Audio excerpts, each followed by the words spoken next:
I'm on the drugs right now. I can use your love right now. But this steady trying to tear me down. When I need things, you know I peep the way you operate. I pray to God to keep my baggage out of proper way. I wanna move like a soprano, but I gotta wait. You remember that train feeling good? Mic check, I tend to notice every change do the same thing. I spin around and double back, but you change gotta entangle, I man. guess you focus on the past. I do the the same thing. I just wish that this could last. And every moment we let pass, that's a damn shame. Girl, I think you need a glass of champagne. I wanna put you in a pad with my last name. And anything that's after that is just a damn it's like we seeing rides and we gon' go on every single thing. But a damn break, slide up on your side. Who is this guy? Man, babe, seeing you in person, that's the version that I can't take. Oh my God. This is Rizzy the Great. You haven't heard of him? What the fuck is wrong with you? Things away. I need to get outside this man more. Niggas ain't outside. You never heard about Rizzy the Great. You just wanna be around what I'm used to. I just wanna hold I'm you gonna down, DM baby, him who's and be who? his A&R. I know you say the way you do, you tend to see things. some Me, LeBron myself, shit. and I Hey, focus fuck on the three LeBron. things. Caught me by surprise, I guess I couldn't see things. I guess I keep you Oh, by I my need to side get these when I drops need ready. things. Yeah, I guess I like Hit the way you see find things. drops. I guess I sign up for the drama That you do bring. I lose my focus on some comments Then my mood swings. My ego kinda tend to pop it when I do things. You lose yourself trying to be someone that you can't that's be. facts. I've learned that validation comes up once we can't see. That's facts. I lost my malice, old me is like an antique. That's facts. I check my balance knowing they won't understand. Imagine first time playing this shit for a nigga. That's facts after every time. That's how I'm, Knowing they won't when I introduce someone to my music, that's probably the energy I'm gonna bring, man. Yeah. Look. How y'all feeling today? Oh yeah. We can rap it. I don't want to give them too much. You know what I'm saying? They gotta buy the joint. You know, I'm just playing. It got me ready to go. They got be like Joe Budden listen to the preview and buy that shit individually. Exactly. Oh yeah, bro. If people did that, streaming would be a little better. I mean, it would be lack of streaming, but it'll be a little better. That's why, bro. You notice how every time you play music, we were just talking about it, the playlist is fucked up. They'll keep playing the same shit because they think you like it. But it's like, fam, just play my shit regularly. Yeah, don't do that. But then niggas like me who are like getting a lot of streams off playlisting, even your personal playlist, it helps. Yeah. But like, fam, I'd rather you just buy the song, and the song's already bought, and now you do whatever with your playlist. Support artists. You think there's a lot of independent artists that kind of like took the music off of the streams and now they're just kind of like selling it, like maybe on Bandcamp and stuff like that? Yeah, I was gonna say Bandcamp is like the only avenue I'd say like people like some people make hella bread off just straight off Bandcamp because you're literally selling your music and you get to make it at your own price. You feel me? Yeah. Damn. And his name is John C. Y'all heard that song, man. God damn, that got me feeling good. We almost don't do none of this music, but you know what I'm saying? Gets the vibe going. Where's my baby one though? Let's go. Alright. You need to make some drops for yourself, like after your music. Have some drops Okay. for these. Slide some shit on. But never interrupt the Rocky theme. Never interrupt the Rocky theme. You know what time it is, man. Welcome to the Really Good Podcast. Home of the Really Good Podcast, man. We in this motherfucker, man. It's Friday. It's good vibes. It's daytime. I like the lighting much better in the daytime. We got no backstage crew because we're self-sufficient. And we started a little bit late. Fucked up MT's schedule. Can't hold it against him. MT, we love you. We miss you. We saw you yesterday. We found out how much he loves his girlfriend. Yeah. And it was phenomenal. Phenomenal chat. Nah, I'm just playing. But his pillow. Yeah, he don't love his girlfriend at all. Nah, I'm just kidding. But you know what time it is, man. We in this motherfucker. Say what's up to him, Kai Creations. How y'all motherfuckers doing? Oh, I can't. We gotta be more professional. I know. We're gonna get the views. How are you, ladies and gents, doing? No more out there in the gotta get a little more. Clean it up. You know? I'll try. We have bigger vocabulary words, you know. That's true. And you know who else we got in the building, man? So keep it comedy in this motherfucker. Y'all ready for this immersive auditory experience? ASMR. Ooh, immersive auditory Y'all ain't experience. even ready for this. We get the surround sound ready for y'all. Eminem over here. Big words in this dictionary. Yeah, we're reading the diction. That's it. I didn't even finish it. Hey, you been reading some dick. Okay. Big words They only. tatted. And then we got Day old milk. but it's never too old, you know? Hey, do you after your shit expires, do you still drink the milk if it's like a day old? I smell it. Do a little smell check. Like, pour a little bit. I'm like, yeah, it's fucking good. What about good. 2 days past? No.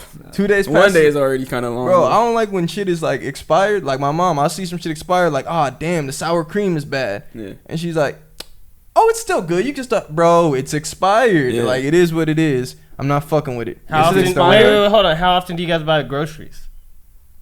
When I need them. If I was being more responsible, probably like every week and a half, I say.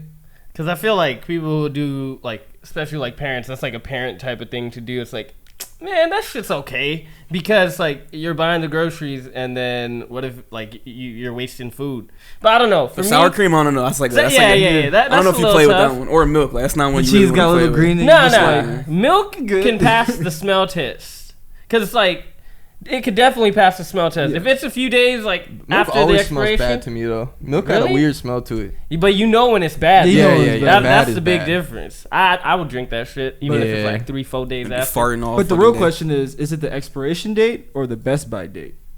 Two different things.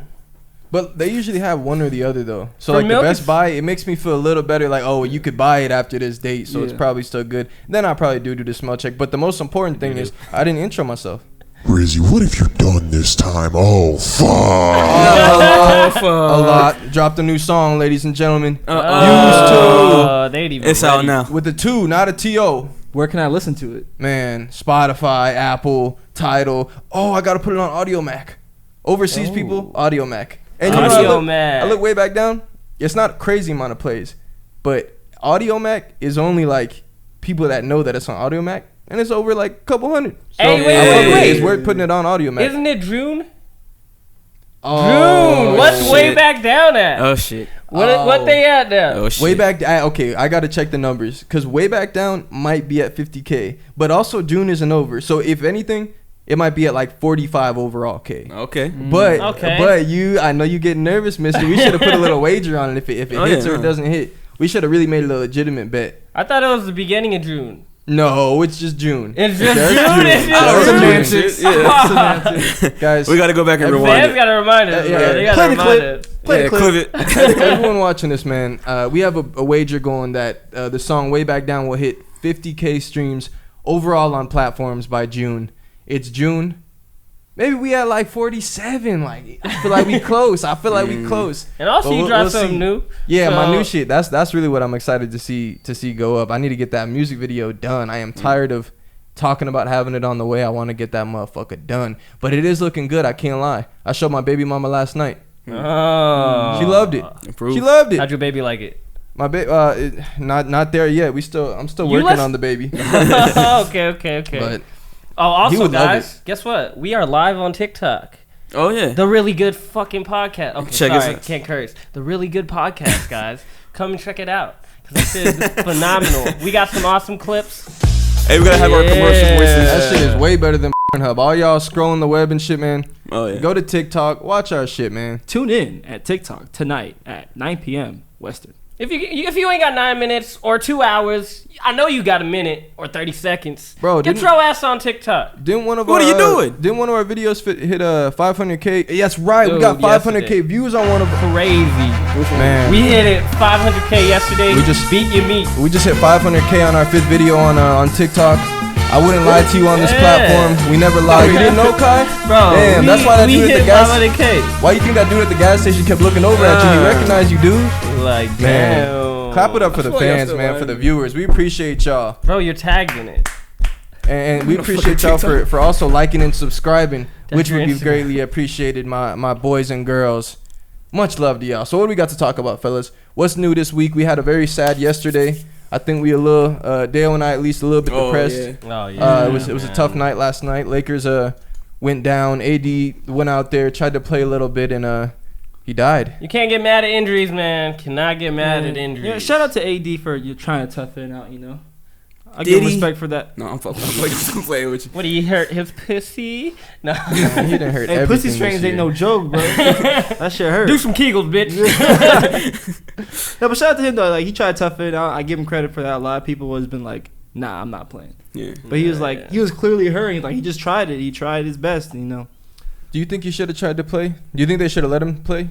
The team should not have, but how you get to tell no to him? He started playing like, I want to fucking play, and LeBron's probably like, yeah, let him play. And he's like, Bro, I just tell like, fam, this is gonna be the most useless thing, and it might just deflate our team once they see you go down in like the first 3 minutes. Yeah, that's but true. sometimes you do have like a rally off of that, but I don't know, dog. Like when they already know that he's hurt, and then he comes back, and it's like 3 minutes in, he jumps just to contest a shot, and that's just how it is, bro. You have a groin strain. It's not like it's an end of the world injury, but you're not just good in a week. Like, bro, I fucked up my back. I didn't hoop for like 2 weeks, and now it feels better. But if I had a fucking playoff game the next day, no. I mean, but obviously the back is different. But just muscle injuries and things like that, bro. It takes some time, even if it's not the end of the world type injury. He started, right? Yeah, he started. You know, I was thinking, like, if they didn't start him and they just started off the game without him, I feel like they would have had a better chance, because right when he went down, definitely, they're like, we taking advantage. And D-Book was ready to come out and, like, murder. Yeah. Man, fuck D-Book, though. Hooper, but fuck, I mean, you can't curse. Huh?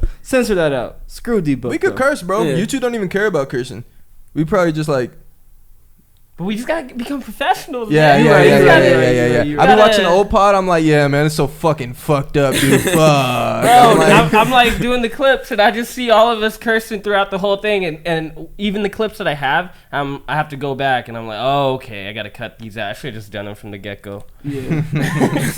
Our first video on TikTok got banned. Damn, hey, legendary. What was that one about? It was the beat your meat video. Oh yeah, beating the meat. Pants around your ankles. So I reposted it without it, and then we got some left. So 500K, baby, 500K. We'll get more TikTok friendly. Yeah, it's crazy. We already blew up on TikTok and shit, and there's no way to fact check that. But man, seriously, we're the shit, yo. Way to go as well. I know you feeling good, dog. Huh? Dude, 500,000 people know that you beat your meat with your pants around your ankles. Hey. So yeah, our last clip actually got 5 million views, brothers. But yeah, be standing up beating your meat, bro. You're fucking psychotic, bro. You know that's not psychotic. I feel like a lot of dudes do that. Like I feel like there's dudes who probably beat off into the toilet. I don't even know if that's what I said on the clip, but I feel like y'all just ran with it, and I was just like, okay. Like, I don't think I said, oh yeah. It's all about the narrative, bro. Yeah, it's all about the narrative. All right, yeah. So I'm still depressed. Regardless of that, I'm still depressed about this Lakers bullshit. Yeah. All right, who do you need to see gone next year? Because that's one thing at least that gives me hope. Is I'm like, everybody knows. A lot of these motherfuckers is out of here. I need Kuz. Well, I'll let you go first. We probably won't have similar lists. All the niggas can go. Yeah, who is staying? That's really a better question. It's easier to do it that way. LeBron, AD, of course. I'll keep KCP unless we can upgrade him. I'll keep Caruso because he works well with Braun. Yeah. And I'll keep THT because he's the most talented young player. Anybody else can go, honestly. Yeah, Drummond can go. Kuz can go. Dennis is out of here, Mr. 100 mil. Dennis really wanted 100 mil, and then he's probably coming back though. You don't turn down, bro. I don't know, because then he kept. You saw that shit, so I guess he took his Lakers out his buyout twice. Like he took it out, put it back in, and then took it out again. Recently, bro, is he like in a relationship? Because everyone started. I guess they say it's because everyone started talking about we want CP next year. Get Dennis out of here, but Dennis turned down 84 mil from us. In hopes he wants more. He wants to be a 100 mil player. And then enjoy that 70. Yeah, I seen a post. It was like Montrez and what's it called? Montrez and Dennis. Fuck. Like I think he was talking about like a duo is never combined for like losing this much money in one playoff run, and they really did lose a lot of money this season. As to what they could have gotten. Montrez, I can't really blame him. It is sad though because obviously you got 6th man of the year. You're looking for a big payday, and you're like, now I'm about to run with the Lakers. I'm getting paid after this. Nah. Him and Dennis both. Yeah. I mean, Dennis still getting the bag. Trez, I don't know about Trez no more. Dennis ain't. Well, what do you think Dennis is looking at? He's getting at least like, at the very minimum, like 15 mil a year. At the very minimum. Fam, 15. Yeah, that's a job. I mean, but he just turned out 84. Not a year, obviously, but like through an extended period of time. I don't know if he gets another look at like money like that. But yeah, obviously he's still gonna make his mills. But all I'm hearing is. Going down, brother. The stock went way down like AMC yesterday and then picked back up. But I don't know if Dennis is going to pick back up. Hey, that's good for us. We signed him to cheaper contract. I'm taking you want to see Dennis back? Yeah, I'll take him back. I want to see us with an all-star. Like, we need to get but that's the thing. I'll talk about trades, but I don't like know the contract situation, what the cap space is looking like, and who needs to be moved where. And whatnot, but I need to see a lot of them gone. Definitely a lot of them gone. Can LeBron still carry a team, do you feel like? Alone? Yeah. Hell no. Nah. But who can? Besides Luka, I guess. Yeah, because the NBA shifted so much. There's so many of these like super teams, or if you want to call them super teams, but teams with all-stars on them. Yeah. I don't think the NBA is meant for one team superstar. Hero anymore. Ball is dead. Huh? Hero Ball is dead. Yeah, for sure. The Maybe game style's he changed would too have still lost, but can you carry a team and then lose the end of the game? much. Yeah. That's him like every finals against the Warriors. I see that from Dame. I see Dame still doing that. Yeah. Luka's still doing that. Luka has definitely a better supporting cast, but I think people are still carrying their team. I mean, we saw Steph carry his team all year, so Carrying the what? I'm saying remember my question at the beginning. Yeah.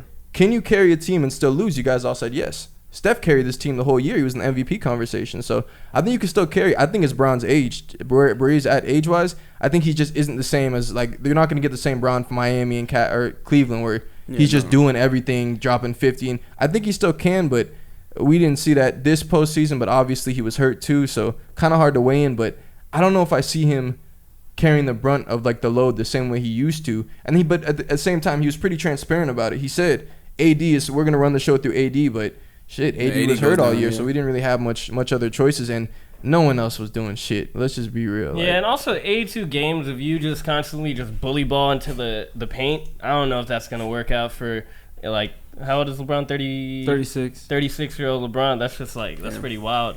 That's why he just settles for the shot for the most part now. I was kind of glad that he was driving, but nothing was going down for him in the game. He was forcing the drives.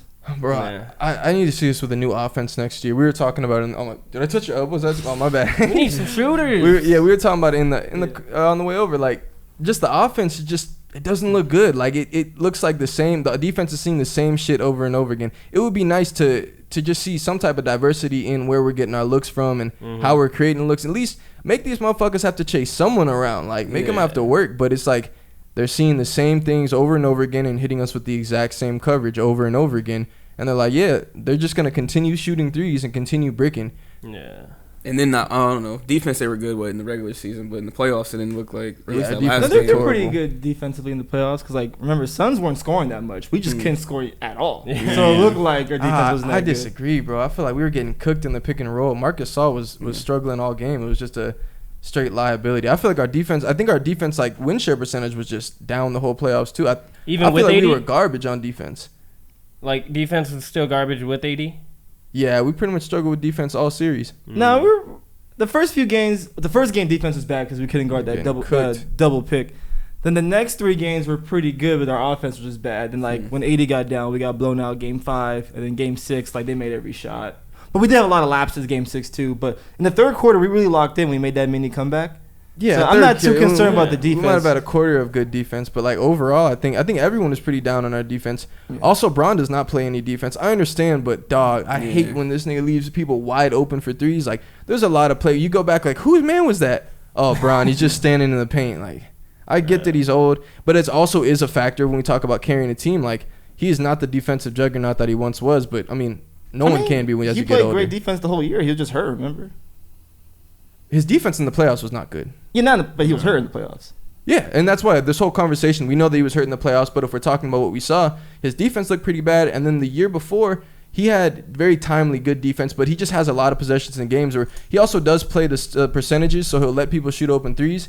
It's just if we're talking a standard of like high quality defense, I just feel like there's no way comparing him to like his prime time days. Like it's not going to be the same. But no player is as they get older. I mean, 36, you're not going to be sliding the same way or just getting back on every play. But it is kind of frustrating to watch. I think we need to get Lonzo.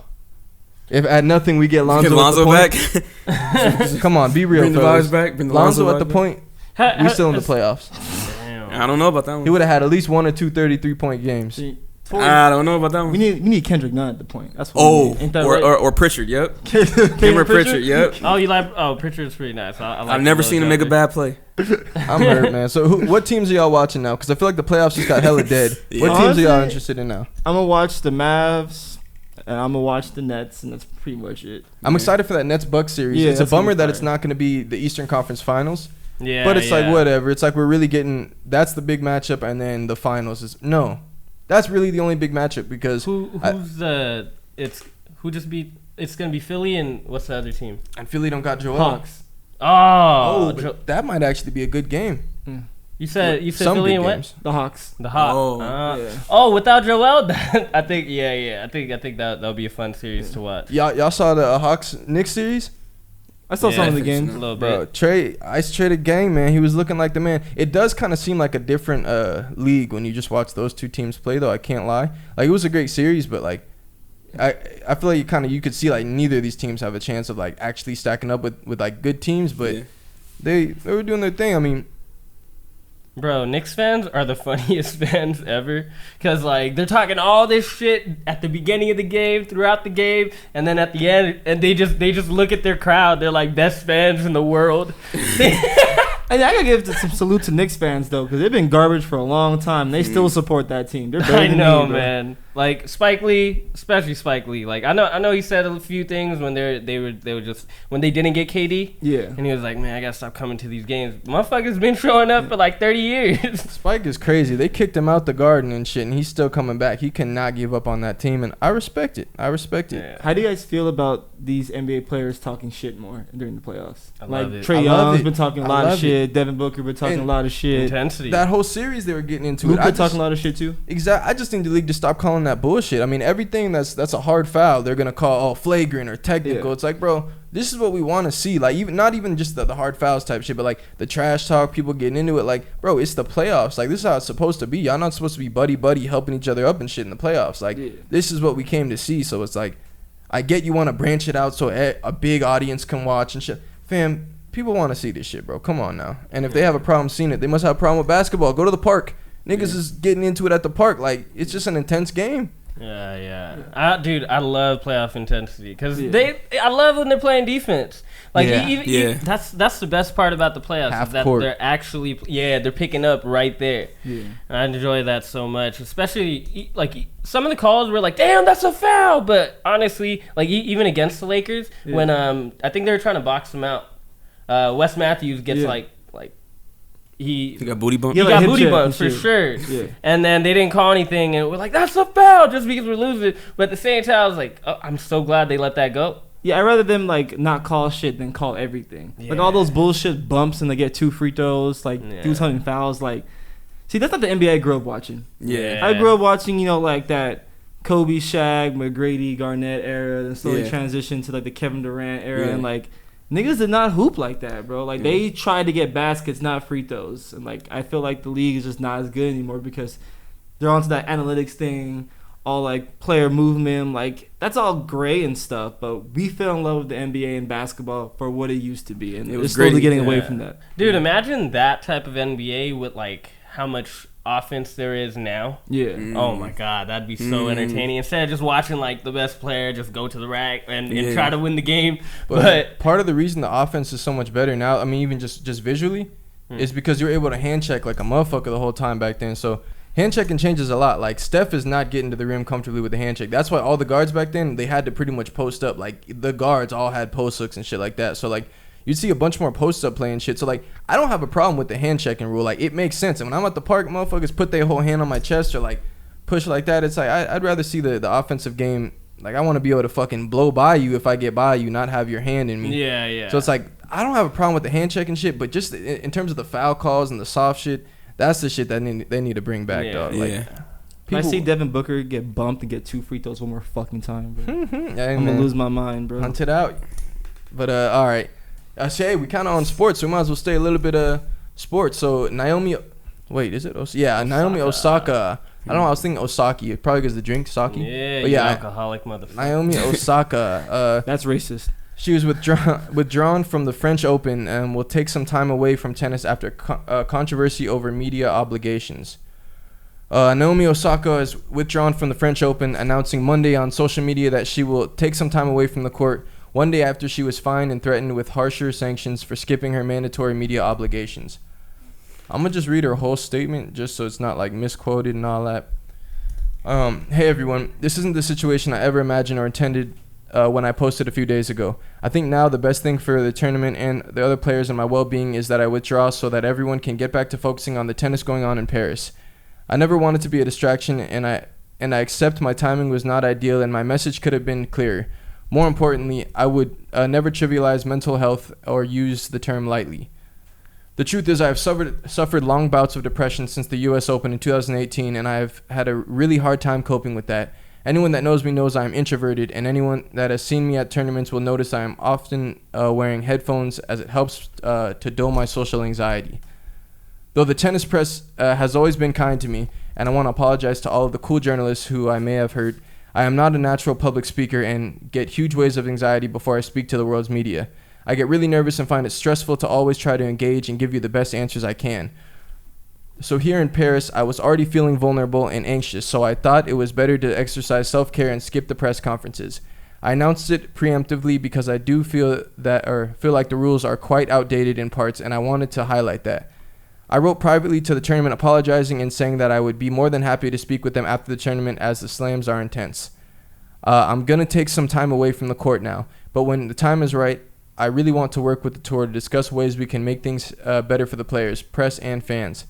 Anyways, hope you are all doing well and staying safe. Love you guys. I'll see you when I see you. They responded. This will be my last little reading. I feel like I'm getting smarter doing all this reading. Fucking genius. Okay, so Gilles, I don't know if it's Gilles Moretin, the president of the French Tennis Federation, read a brief statement to the media on Monday following Osaka's withdrawal, but did not take any follow-up questions. First and foremost, we are sorry and sad for Naomi Osaka. The outcome of the Naomi withdrawing from Roland Garros is unfortunate. We wish her the best and the quickest possible recovery, and we look forward to having Naomi in our tournament next year. As all the Grand Slams in the WTA and ATP and the ITF, we remain very committed to all athletes' well-being and to continually improving all aspects of players' experience in our tournaments, including with the media like we have always tried to do. What do y'all think?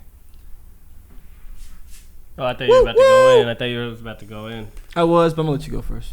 So, okay, so the media guy, what, are they mad at her for not going? I'm kind of confused on that part. So basically she had said she would not be speaking to the media. Right. And then she was hit with a fine and then threatened with a further action.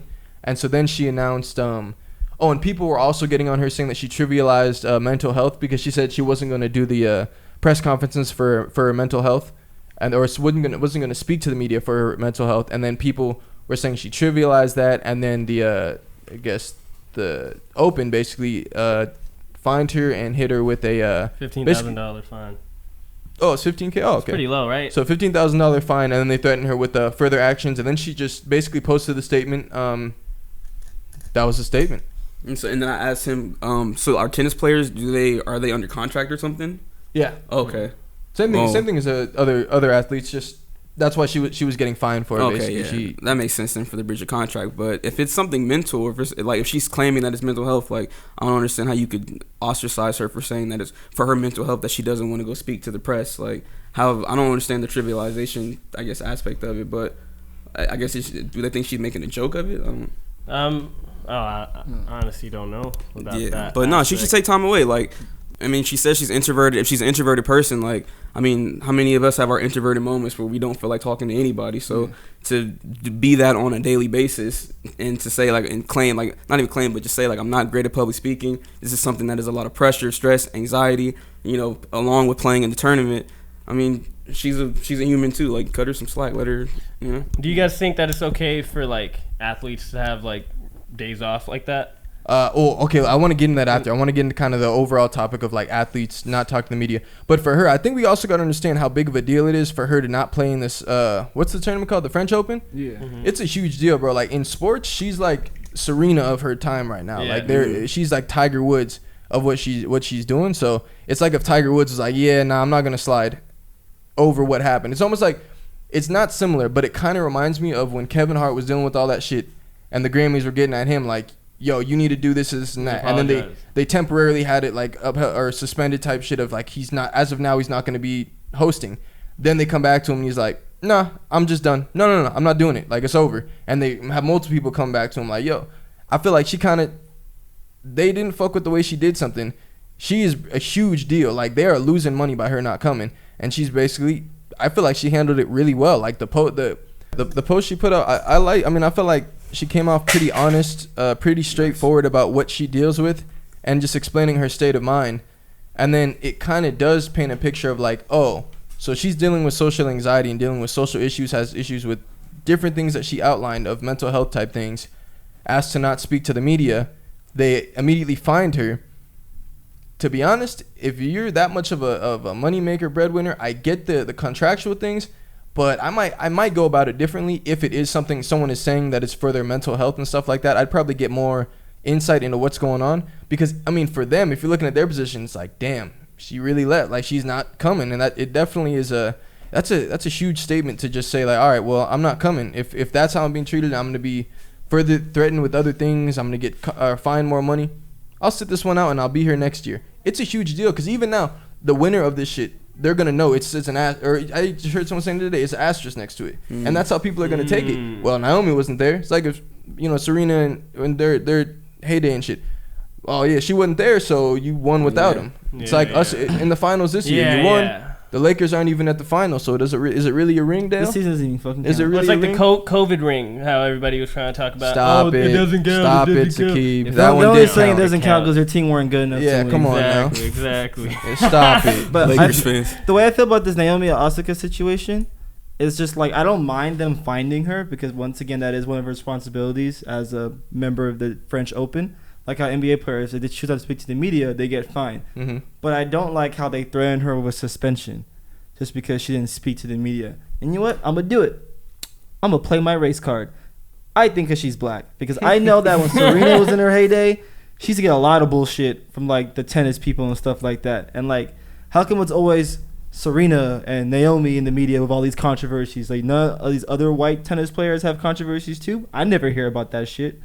So to me, I feel like Rays has it a little bit inside of it as well, the way they're reacting to her. Because threatening her with suspension for not speaking to the media seems kind of OD, if you ask me. Yeah. I think also she just, I mean, I'm not saying she threw her weight around, but that is kind of putting your foot down. Like, well, you know what? I just won't be there. How about that? And yeah, I think they cannot be happy about Naomi Osaka, as big as she is to the sport. Like, and I'm not going to, I don't know tennis like I know basketball, but just take any major star in this sport. Like, when LeBron wasn't in the playoffs, that enough was that shit brought down the ratings. So it's like, you talking about tennis, Naomi Osaka, they know who she is. But all right, that was a boss ass move, because she definitely had all the leverage.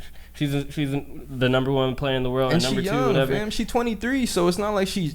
I mean, it's one round of not being in that open. Doesn't mean the other one's that open in particular. So. Yeah, she could come back. It's not that big of a deal. It is for the people who are probably working there, and like whoever organized it, probably bad luck on them. But it's probably not even bad luck on them. That's why I do see that narrative that is being painted. That's like, oh, it's her fault, but she did do that like a fucking boss. I liked her explanation. Yeah. It made it hard to hate on her, and her just being open, like, and also being honest, like, or not being honest, but kind of acknowledging both sides. If I admit it wasn't great timing. Feel bad about taking attention away from what's going on, and it seems like she doesn't want to be the center of drama, and she kind of outlined why. I have fucking social anxiety. I don't even want to talk to the media. Why would I want to be the face of drama right now? But Corday teaching her, man. through the raps. For real. But okay, so then you kind of brought it up. What do y'all think about? Now let's just expand it to just sports in general, because hers was specific. She's talking about mental health things. What do y'all think about when athletes don't want to speak to the media anymore, when they don't want to go to their post-game press conferences, like the stuff we saw from Kyrie earlier in the year? They said, you don't want to speak to pawns type stuff. There's just a number of people that or even a football player. What's his name? Marshawn Lynch. Marshawn, he don't want to speak to the media. What do y'all think about? I do think it's a little outdated, can't lie, but they do get paid millions of dollars, and this is part of your job requirements. So I think if people want to hear you speak, like even after a tough loss, that's still a part of your job. You're obliged to that. And I don't know. I know that they are human and they do have a tough job, but at the same time, like, bro, like millions of people are waiting for your responses, millions of people. But I do think it's fucked up that they end up with like fucked up or like, what are they called? Like misquoting and stuff like that? Yeah, because the reporters, they're like trying to trap them. Yeah. You know, if you have reporters really trying to get to know about like what happened in the game, and you're only trying to talk about the game and not your freaking social media like BS that like whatever you tweeted about or some comments you made, I don't think, like, keep it about sports. Keep it about what I'm doing as at what I do, you know? So I think, they should show up to the meetings, the press conferences, but like I think the sports organizations, they need to have better people at the press conference, like better reporters that are really just trying to get the full details of the game itself, you know? No, yeah. Yeah, I agree with Sakib to expand upon that. Oh, thank you. Very good point. Very good point. Like you said, they get paid millions of dollars to do it, and like media obligations is part of your job because you make that much money in part because of the media. If the NBA or NFL wasn't marketed the way it was, you won't be as valuable and you won't be making that salary. Exactly. So as much as it sucks, like you should do your media obligations because that's how you get paid. But at the same time, like Sakib said, we got to hold the media accountable. Like they have to be better at their jobs because why don't players want to speak to you guys? Because you mince their words, you make it argumentative, you create this narrative that's not really what they're about. Like if we just go back to how reporting should really be, I'm sure the players will have no issues because there's several players with media guys they love. They fuck with them all the time, but there's always a few media people who are just disingenuous that make it bad for everybody else. So they need to get them in check, but the players need to follow up their responsibilities as well. This is a random point. We talk about media. It's interesting because I have heard about how it's changed over time. FDR, Frederick Douglass Roosevelt, right? Delano. It's Delaware. Oh, Frederick. I'll just keep it FDR. Delano. You know how he couldn't walk. Delano. I don't know if his name was Frederick. It's Franklin. Franklin. Delano Roosevelt. He said Frederick Douglass. I was thinking Frederick Douglass. That's Wes Matthews. Shit. Yeah, Wes Matthews. Let me see. It's not Delano Roosevelt. It's not Frederick Douglass Roosevelt. Bro, you threw me off with Frederick. And I was like, oh wait. I gotta keep the pod on you. I gotta keep y'all on your toes. I gotta make sure y'all present. So either way, FDR, he had. Fine. Let's just look it up because now I'm gonna make my great point. Someone's mic is buzzing. He had a paralytic illness, right? So he couldn't walk. So every time he was up at the podium speaking for the country, like he was basically holding himself up, right? The majority of the public had no idea about that because the media, it was like a respectful thing back then. Like they weren't just gonna imagine a media now where you have a whole ass condition, you dead ass can't walk, and no one knows that shit. They're like, how your arms feeling? That's what they would say right now. But do you see the point of the media has just changed over time? Like just the whole, because now it's all about clicks. What can we bring to social media? What did he say? Let's hold on. Think about how about the presidents in general. Like everything is scrutinized. Everything is put on CNN. And back then they would know, obviously it's the president is a man of power. So all the pictures they'd be holding him up while he's standing. So he had that appearance of power, and he is in the suit. He didn't want to be seen like that. And it's just crazy. Like people didn't know that he was in a wheelchair a lot of the time, it just shows how the media has changed. Off topic from the sports thing, but this shit's different now, but I do see what you're saying, and I agree with that in terms of the sport would have never been as big if it weren't for the media. It's kind of short-sighted to act like you don't want to go to the media. Like, you think Jordan would have been Jordan without the media? And when did you hear Jordan not want to talk to the media? Like, Jordan was the best with the media, so it's like... They're still sucking his dick, too. Yeah.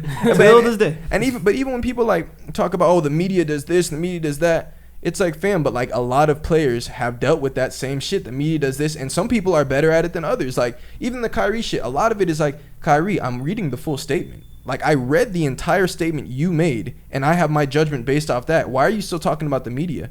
They're just where the quote came from, I guess. But, fam, I see you on camera saying this shit. That's not the media. That's the nigga. You might as well get mad at the camera. Man, look at this fucking Cannon, man, always trying to spin the narrative. Fam, I watched you say the shit. So sometimes I feel like they get unjust blame, but other times there's stuff like we've talked about where it's just headline type shit. So do you think sports would be as big without the negative stuff of the reporters? No, that's a huge part of it. Right? Being a hater is a huge part of sports fandom nowadays. Think about how much money ESPN makes just covering LeBron, whether you like him or hate him. Because if you hate LeBron, you're tuning into what Skip got to say, and you're agreeing with everything he has to say. And if you like LeBron, you're more tuning in with Shannon or freaking Nick Wright has to say, stuff like that. Does sports ever feel like politics? Oh yeah, it's very divisive. 100%. Pick a side. Well, Pick a side. I think differently. I think politics feels like sports. It all feels like entertainment. Everything feels like entertainment, whether it's social justice shit, political shit. People turn everything to just entertainment. We see it on IG. Yo, did you hear about this shit? Everyone form an opinion. Here's how you should feel. We all just want to pick sides and it's crazy. Everything is turned to entertainment. I used to tell my mom when she tell me the stuff she hears on the news, I'm don't take it because it's too depressing, man. It gets me too bad. I'm like, bro, this shit is debated upon. Like, they put stuff out, whether it's negative or usually negative stuff, but it's for debate. When you look at what they're debating on these sports, like on different, I don't want to name platforms, CNN, Fox, whatever you want to name. When you look at how they're debating it, it's the exact same format as the sports analysts. Like, they're literally going back and forth about shit the same way. So it's like, yeah, they just want people's attention and helping them pick a viewpoint on shit and helping them pick a side. But it's all like entertainment, which is cool having a pod though, because you can literally talk about everything. Because it all intertwines nowadays. Yeah. You feel me? Really good podcast. No, that's definitely a good point. Like you said, it's all entertainment. Like even the news, they're talking about Trevor Noah is like satire now. Like everything, and that's how a lot of people get their news. Is just watching Trevor Noah. And from watching us. Get that real feed the spiel. streets. The streets. It's all about Gotta know it. It's all about hot take culture, you know. Go on Fox News. They're not saying anything. They're just getting people riled up, making bold opinions. But why Well, do you think even when like we covered, sorry about that. Even when we covered Tristan Thompson treating, Yeah, That got some views, boy. that one got views. I had though, to you know see? that. As an American citizen, I needed to know that. Yeah. What were you saying? Someone's buzzing. just quick question, like why do y'all think the media wants our attention at this point? Because like you said, like now it's like for clicks, or back in the day it maybe was to present. I mean, it's all propaganda, but I mean, why now do you feel like the media wants our attention? Because Good. they found a way to I'm monetize taking it. engagement better. Mm. So even if it's bad or negative press, like if people are clicking on your stuff, you can show that to advertisers. Like, see, we're getting that traffic. Like, it doesn't matter if it's good traffic or bad traffic. Traffic is traffic. And I'm the advertiser. I'm like, yeah, fuck it. Like, So put an ad on there. So media companies are still competing with each other for that ad traffic more so Bro. than it's just like Yeah. putting, So it's all about making money. If you're talking TV, we're talking about commercial revenue and shit like that. You want to keep more people glued. Bro, I literally feel like the news is like sports for middle-aged people. Like middle-aged white people and shit like that. Did you hear about that? Oh, no. They'll sit there like... Mickey Mouse presidency. But isn't sports exactly. But isn't sports for middle-aged white people too? Yeah. It's entertainment. That's the point. Wait, you're trying to... Yeah. Wait, what did you say? No, like isn't sports the same thing to those? That's my people? whole point. Yeah. That's okay, like my okay, whole okay. point is that it's treated just like sports. It's the sports of middle-aged people and a lot of households of people that are like, did you hear this and did you hear that? And it's entertainment. But that's what Bro, people we're about understand. to be the news on the next topic right now. The news is some shit. But the difference is we're filtering the news a certain way. Like we get to control what is news, and like you can't have news without talking about Drake Bell. Exactly. Drake Bell. Hell, yo. Y'all saw that segue? Yeah. Y'all saw that segue? I saw We that gotta stop segue. saying that. What? Y'all saw that segue? I know it's always y'all. It's always y'all. Where's the next segue? So I'll be like, all right, Drake Bell, Coil Ray up next. Musician. Nah, but let's talk some Drake Bell, man. This kind of broke my heart as a Drake and Josh fan. Y'all fuck with Drake and Josh, right? Back I in the day. still fuck with Josh more. You were more of a Josh guy? I thought Drake was hella cool, dog. Just He played because the he with had the a haircut? fucking guitar, huh? He had a guitar. He had the hose, bro. Like, what? Yeah. Like, come on. He was supposed to be a cool. Nobody wanted to be But I saw Josh and me. I bet. You know? I bet. Yeah. Yo, because you wanted to be Drake, but truly, y'all were were some Josh. Joshes, bro. All y'all were Joshes too, all right? I had glasses, so I probably You was. was a Josh. Come Hey, on. I'm a musician. You were insecure. At that time, you was And probably you a Josh. show it. Yeah. Yeah, we're all a little bit of Josh. Josh in was us. the we funny have one. both. Josh we in can't the- be saying we got Josh in us. Bro, that's bad. Yeah, some Man, minors, it's some, nuts. some minors may have had Drake in them. But all right, let's talk about it. Hey. Drake and That was a tasteful joke. Drake and Josh star Drake Bell indicted, pleads not guilty to charges involving minors.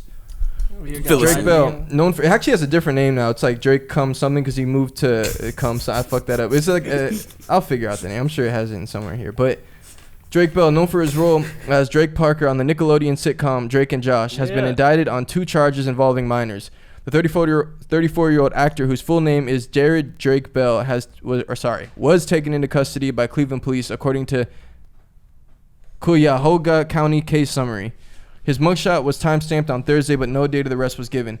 Bell was indicted by a grand jury May 21st on 2 charges: disseminating harmful matter to juveniles and attempting child endangerment. Bell pled not guilty Thursday to the charges, which allegedly took place in 2017, according to the docket. The court set bail bond at $2,500 Thursday on conditions he would not contact the alleged victim, and he posted bail the same day. A pretrial conference is set to take place June 23rd after being previously set June 17th. Bell's attorney, Ian Friedman, declined to comment on charges, so there was no point in me reading that. Let's see. Drake Bell, he's denying allegations from his ex-girlfriend, who at the time of them being together... Oh, okay, I gotta read this part off. Bell faced abuse allegations from his ex-girlfriend in August. In a TikTok video posted August 12th, which is no longer public, Melissa Lingafelt, who also goes by Jimmy Ono on social media, claimed the actor verbally and physically abused her during their 2-year relationship when she was 16. Lingafelt, who is a few years younger than Bell, she's now 31. People reported the relationship began in 2006. She said, "This is my truth. I hope this message reaches young girls and that no one has to go through what I did," she captioned the video, which garnered more than 4.3 million views. All right, so he's accused of some things. He's come out and said that he never abused his ex-girlfriend or did so many of the other things Melissa falsely claimed. What do y'all think, man? Or do you want me to read more? I can read more. I just saw more. Well, okay, so from what you read, he was talking to a 15-year-old? 16. 16-year-old that he met at the show. And how old was he at the time? Drake is 31. And this was 2017. So this is 4 or 5 years ago, so he was 29? No, I think it said 2006, didn't it? I thought he started talking to the girl in 2017. I think that might be a different girl you're talking about. See, there's multiple. Damn. Wait. Okay. He was really trying to be Drake. Yeah, regardless, he's in some shit, man. People are saying the career's over. An update on what he's been up to, though. He's made a lot of Spanish-style music, and that's why he moved. Some people say he moved to Mexico to run away from these allegations that were coming at him. And then others say it's just on the fact that he has a fan base out there. He's been making music. Are you guys heartbroken by this news? Not at all. Oh, man. Why? It's Drake, bro. It's Drizzy. It's the real Drizzy. When was the last time we heard fucking Drake Bell's name, literally besides Drake and Josh? Like, on No Jumper, when I found out he was making music, I didn't know before that, but now I know. He just tapped in. He was like, let me just listen. It's Drake. He was like, oh, it's Drake. It's Drake. Yeah, it's Drake. I thought it was that new Drake, but it was the wrong Drake, you know. Came on Apple Music. And then what was he disseminating to the teens? Was he selling drugs? No, he was just talking to the girl for some time, and supposedly she was like in a relationship with him, but this was just through text and shit like that. So he got catfished? Okay, so to give more insight on the shit, he was indicted after allegedly sending sexually explicit messages to a 15-year-old he'd met online. This is the one before meeting her at a Cleveland concert in 2017. That's the one in 2017. The relationship before was from 2006. She was 15 or she was 16 at the time. He's 31 now, so we could just do the math on it. But he was a minor too then, right? Let's think. He might have been 2007. No, get out of here. 2006 was, yeah. Even if we go back 10 years, he was 21. What's the year? It's 2021. Oh, you feel me? 2011. So he could have been under 18, right? I don't want to just. I was like doing math. No, that sounds right. That sounds right. Are we sure probably he's 31? like 2017. Okay, so after we've showcased our brilliance for the viewers. We're smart. Okay, we're good at math. So she basically came out saying the way he acted toward her. The one that they're really after him for is the messages to a 15-year-old he'd met online before meeting her at a Cleveland concert in 2007, where he also engaged in inappropriate behavior as reported by Fox 8. According to the teenager, she and Bell had a relationship for several years, and he was allegedly messaging her for several months before they met in person, and she filed a police report against Bell in October 2018. Bell pled not guilty. So that's the one that's fucked up. That's why I knew we weren't getting to the right, or I wasn't getting to the right one. It's the 15-year-old one from 2017. He's 31 now. We could do the math. We don't have to. That would have made him 27. Yeah. See, that's the one I had heard about originally, so that makes sense now. He pled not guilty, but he did it. That nigga guilty. Yeah, he did it. He did that. He fucking did it. He's nasty. He's a dirty dog. Well, okay. He was just texting her. Why? Because he a weird motherfucker. She's a kid and you're old. You know Would you let your daughter text a grown ass man? Like Hell no. Okay, you know what scares me about this is I found it relatable to me in a way. It scared me in terms of like, what if he didn't have malicious intentions? I highly doubt that. And based on what they're saying, it's like, what if he was just promoting his music? Exactly. because y'all know I got my stuff. Hey, get it out to your friends. Get it out to your friends. Exactly, bro. Yeah, they could really corner me, but like, he was messaging a 15-year-old. First, I'll be like, fam, look at the messages, please. Because y'all know how I got my shit really going around, just hand delivering. I'm going DM, hey, you want to listen to my music? And I stay in contact with everyone who supports me. So there definitely is fucking whatever age people are like, yo, they're probably the ones that show the most love. So it's like, you got to read the messages. But if your messages and they're going on with the whole court case and it's already gotten this far, I'm pretty sure they've seen some messages that weren't, hey, you like the new song I put out? Like, oh, this new song is dope. Oh, you're awesome. Thanks. Didn't need the dick pic, though. Didn't need that one. Could have left that one out. You know, like, obviously, it's like when I'm sending out the skits, or when I was sending out the skits, there was this one time she was like, you know I'm 15, right? And I was like, yo, honestly, what the fuck does that have to do with my comedy? I'm just trying to get my comedy out to the people. It's like, grow the fuck up. Listen to my joke. For real. Yeah. It's inappropriate. Fuck that. Is it the break time, my boys? Let's do it. We are about an hour in. Come on, Drake. We're about an hour in. Drake. Oh, unless you got more to say about Drizzy. Honestly, I put nothing past these Hollywood guys anymore. Yeah, wait, what's up with that? Before we go break mode, what's up with that? Like, why? It's just crazy when niggas is grown talking to 15-year-olds and we keep seeing it. Well, okay. Probably.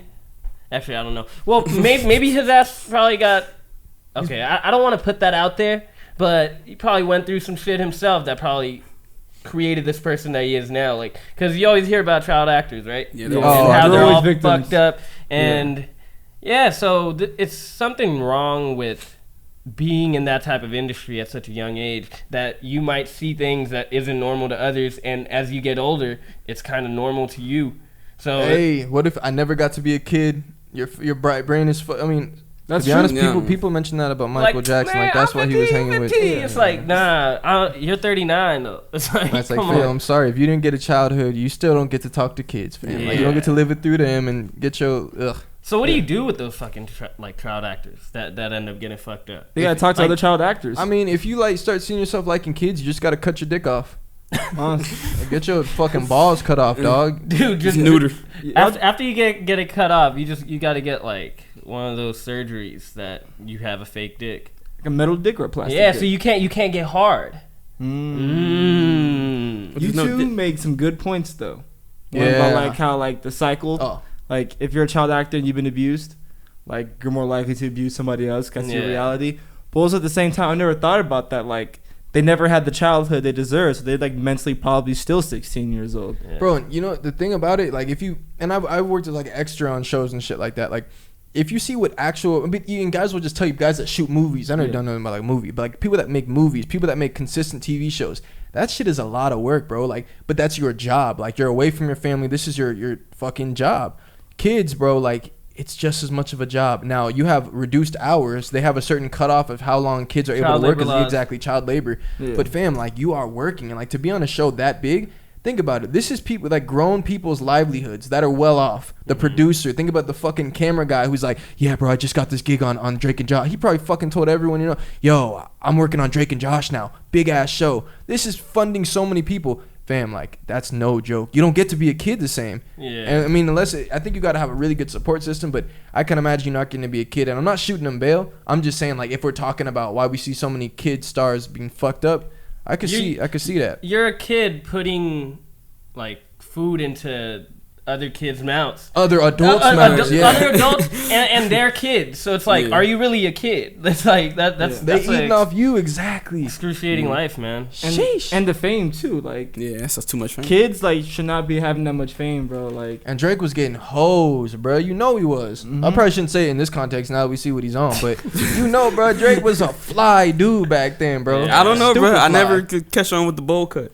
Bro, come on. All the girls loved Drake back in the day. Back in elementary school, don't lie. Yeah, nigga, I was playing guitar and shit too, man. Or not at that time, but nigga, the guitar was cool. See, but look, if I knew somebody, if it was a girl and she liked him, I'm like, you a goofy. You were wearing your skinny jeans back then? Nah. You were wearing the bell bottoms? Bruh, I was gonna ask you guys about hair, man. Hey, at that point, my mom still dressed me, so nah. At that point, this is how the media was fucking your heads up.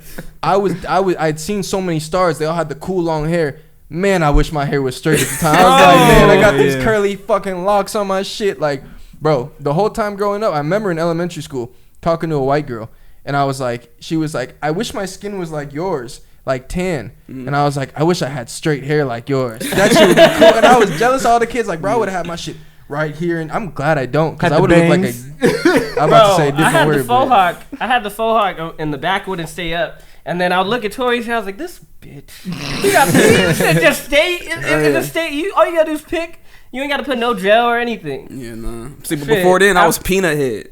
You know, you see the black kids with peanut head, the bro. low cut hair, bro. They give you that, Bruh, yeah. that one with the grain against the grain, all the way back. Yeah, I was peanut head for the They longest call time. me coconut head for a minute. Coconut head? Well, yeah. I didn't even think about it as racist, but it is kind of racist. Nowadays, I would have said, fuck you. I was just taking the bullying right there. No, it was some girls in class, that's why, so you can't really get that, man. Well, no, you do have a very distinct shaped head, though. You do. I know, bro. My shit's low, you can see, but honestly, I feel like we just talking about shit now. All right, man, break time. Let's get the fuck up out of here, man. My hair is great. Thank you. Bald spot. All right, so quick update, everyone viewing this, to give you kind of a time frame we're recording at. No free advertisement. The Mavericks are up. They're up, what, 8 now? 9 or something like that? Basically, they playing the Clips. I would love if we were recording after this game so we could shit on the Clippers, assuming that they lose. But I really hope they lose, man. It hurts that we lost, but, man, it'll feel good. It's always just kind of brightens your day when you know that the Clippers are losing. Yeah. Can't lie. That Haters. Hell yeah. This is #1 Clipper fan right That's here. me. Oh, hell no. I wouldn't even let you joke like that. Clippers are worthless. All right. Next on tap. Have y'all seen the clip of Coil Ray's the little concert mishap? They're calling it a mishap, but y'all seen a little clip of the Coil Ray shit? Her fans are animals, can't lie. Start shitting on her. It's been quite some time since people got together to enjoy a hip-hop concert, thanks to COVID-19 pandemic keeping everyone at home. With the world slowly getting back to its feet, hip-hop artists are wasting no time hitting the road to give their fans the excitement they've been waiting for for over a year. Things didn't seem to go that way for Coil Ray during a recent show, though. A viral video made its rounds on social media where a crowd looks unresponsive to Coil Ray's performance. The 24-year-old was dragged all over social media for the seemingly unmoving set while she received some support from Nicki Minaj and others. So I'll take y'all to what she put out. Someone's mic is buzzing. She said, "The love used to outweigh the hate, but now the hate outweigh the love, and it's slowly destroying me." Nicki responded, "Don't do that. Chin up. Always remember this. When black people are not fucking with you, hashtag the Willy Boo, those people were not on their feet. That means they may not have known the song." Wait. I thought they wrote "They Will Boo." I'm so sorry. They will boo. Let's I was restart like, that. what? Let's restart The that. Willy Boo. I'm like, the Willy Willy Boo. What's the Willy Boo? Who the fuck is All a right, Willy Boo? I'll go again. My fault. Cut. Don't do that. Chin up. Always remember this. When black people not fucking with you, hashtag they will boo. Those people were on their feet. That means they may not have known the song, but they were interested in getting to know more. So they were observing you. Charge it to the game and move on. Perspective. Yeah. What if they didn't have any chairs? Shit. Possibility. Who the fuck sits down at a concert? Hey, If they don't have chairs, like, are you gonna just sit on the floor? It's like yeah, crisscross hey. applesauce and shit. It's so fuck. And then some jackass stands up. You're like, shut shut the fuck down. I think Are people getting hyped to Coil Ray though? Yeah, she's that's the type of buzzing. music she makes. She makes lit type music, and you could see the songs ringing out. The fan who was like notoriously in the video, who was just like looking just kind of dead, was like, she tried to defend Coil Ray. It was like, we didn't know the songs, and she was playing new stuff, so no one really knew like what the song. But then she tried to shoot her bail. Then she kind of like copped up to it on TikTok, and she was like, because people were responding to her shit like, bruh, there's other videos and no one was jumping for any of them. She's like, hey, like all I said was we didn't know the one in that video or whatever. But she look at Coil Ray. She has 4.5 million followers. Y'all think it's crazy that to see a show looking like that, basically with not that many people and just the people not very responsive? Nah, not at all. Because I feel like if you're going on tour, I bet you're gonna have some nights that not everybody's gonna be fucking with your shit. Like, especially like even with comedians, they'll go onto the road and they're gonna go try these jokes out where they hit in a lot of other places. I think that. Sorry, go ahead. Well, it's like it won't go hit in certain areas. I know they're jokes versus songs. Like, what if in that area they just didn't know her songs? And as that one fan did say, she she was playing new stuff. I've been at concerts when people play new stuff, and that's when we take a smoke break. So it's kind of tough, and I don't know if it's the quality of her music, but if you see it like on social media, her shit looks like it's jumping. I think people You know? don't. And that's exactly it. You see her social media, 4.5 million followers. She's lit on social. I think people, they perceive things like based on seeing the video. Obviously, you know what the perception was. Damn, she's not lit in real life. But I think people just don't know what it means to like sell out venues and to pack out places, and they have no idea like what the difference between selling out this venue is or drawing five. The majority of the rappers that we see that are big on social media cannot bring 5,000 people to a show. Which, hey, y'all be clowning me like, oh, he's a Russ guy. But now you understand what Russ was saying when he said, before I was signed, I filled out this arena, I filled out this venue. I sold out this venue. I sold this many tickets. Your favorite rap back, and that was back in the Cloud era. He was talking about this. He was saying Lil Pump and them, Smoke Purp and them. They cannot fill out these arenas. They're doing clubs. They're not doing. I keep saying arenas. They're not doing the venues I'm doing. They're not packing out venues as the headliner. It's a difference between. We talk about social media. A lot of social media is kids. Kids will fuck with anything. They're not sitting there and being like, yo, let me buy a ticket to the show, pay what, $60 or whatever fuck a ticket costs for depending on the venue. Let me get in there and let me sit there and rock out. A lot of the motherfuckers is underage anyway, so they're not really sliding to the show, not by themselves. So it's like people don't really understand how a demographic works, and a lot of people are lit on social media, but that doesn't mean that you can put people in seats, which is why it's a huge deal for people to pay. People will vote with their dollar. To win over people's dollar is a huge thing, but it's not the same as just having a big social media following. I feel like everyone that defended her was facts, and it is just like a lump, but it's like people were trying to use this to try to like undermine who she is. Like, oh, she's not that big, and it's like, well, I think your perception of her was just wrong, because just because she had these followers and she's lit on social, you thought that she could just pack out a venue and have everyone knowing the lyrics to her songs. I don't know if a lot of rappers could do that. So it's like we got to shit on a lot of rappers, but that was definitely a bad look. And it was like the first one from the pandemic, right? Like at least for her. And what if people? I would think that people would be like, "Oh, we jump! It's gonna be really fun." Like, especially when we went out to Vegas, it was like people were really excited to be out. But I don't know. What if the pandemic had to do something with it? You know, just like, oh, maybe people weren't feeling that energy. But actually, that's a stupid point. Can't lie. That's a pretty dumb point. Right. If I'm Coi Leray, check still cleared, man. It is what it is. Yeah. Facts. Yeah. And I think she got some good support too, like what Nicki said, and just like a good learning moment. Asian Da Brat, Ruby Rose, a couple people they got her back pretty quickly. Yeah. That is pretty hard though, but I think that also just goes to show like the levels of just who can do, like what you can do. Because if it was like a top level artist, I mean, obviously you wouldn't just, but it would be easier to pull something like that. But I mean, you can't really knock her for it, you know, like she's still growing as an artist. So do y'all listen to her music? I heard her on features. Yeah, Big Purr's pretty catchy. I liked Huddy back when that was her first like big hit, and I liked that one. I'm not a huge Coi Leray guy, to be honest, but I don't listen to a lot of people. I see it on TikTok all the time. So Coi Leray, that's a pretty popular. People make dances to her music, you know, and they use it as comedic sketches. So, do you think she's a TikTok artist? That is a huge part of her fan base. And who is on TikTok? Kids. So how are they gonna show up to the show? I like that point that you made. Dang, kids listen. I took it from someone else. Kids listen to a song about making that Rizzy pussy the Great. purr. Is that who you took it from? Took it from Rizzy. Took it from myself. Yeah. Yo, have you heard his new single? Used to? Rizzy the Great. That shit's just dropped. fire. Used to. You got to go listen to it, man. Who hasn't heard that shit yet? This guy got to do comedy. TikTokers. What are we talking about? To the Coi Leray. Back to Coi Leray. Coi Leray on TikTok. Yeah, she doing her shit. That's a valid point. Like, are you a TikTok artist or are you an artist that's like pleasing fans in all types of venues? I mean, or all types of platforms. Like that dude who made Beatbox, he a TikTok rapper. He made 5 versions of the same song, bro. What is Blueface? Blueface got him. He was popping before TikTok though, but he's definitely a meme rapper, I would say. Yeah, like Instagram. Yeah. Okay, he's a meme rapper, you know. Which is not bad, you know. Like you're still making your art. It's just that's your certain platform / your certain fan base and demographic. But can you call her a TikTok artist just because people use her songs on TikTok, or do you think she makes songs with the purpose? Oh, this is gonna go on TikTok. She's always had that similar style, so that would defend that in terms of she's made similar music. But I do think like her style and the way she, like even her newest song, I forgot who it's with, but we were hearing it on the radio. I feel like she's definitely Push Ice-T. getting she's getting a lot of engagement from TikTok. Like she's definitely getting a bunch of listeners, a big ass push through TikTok.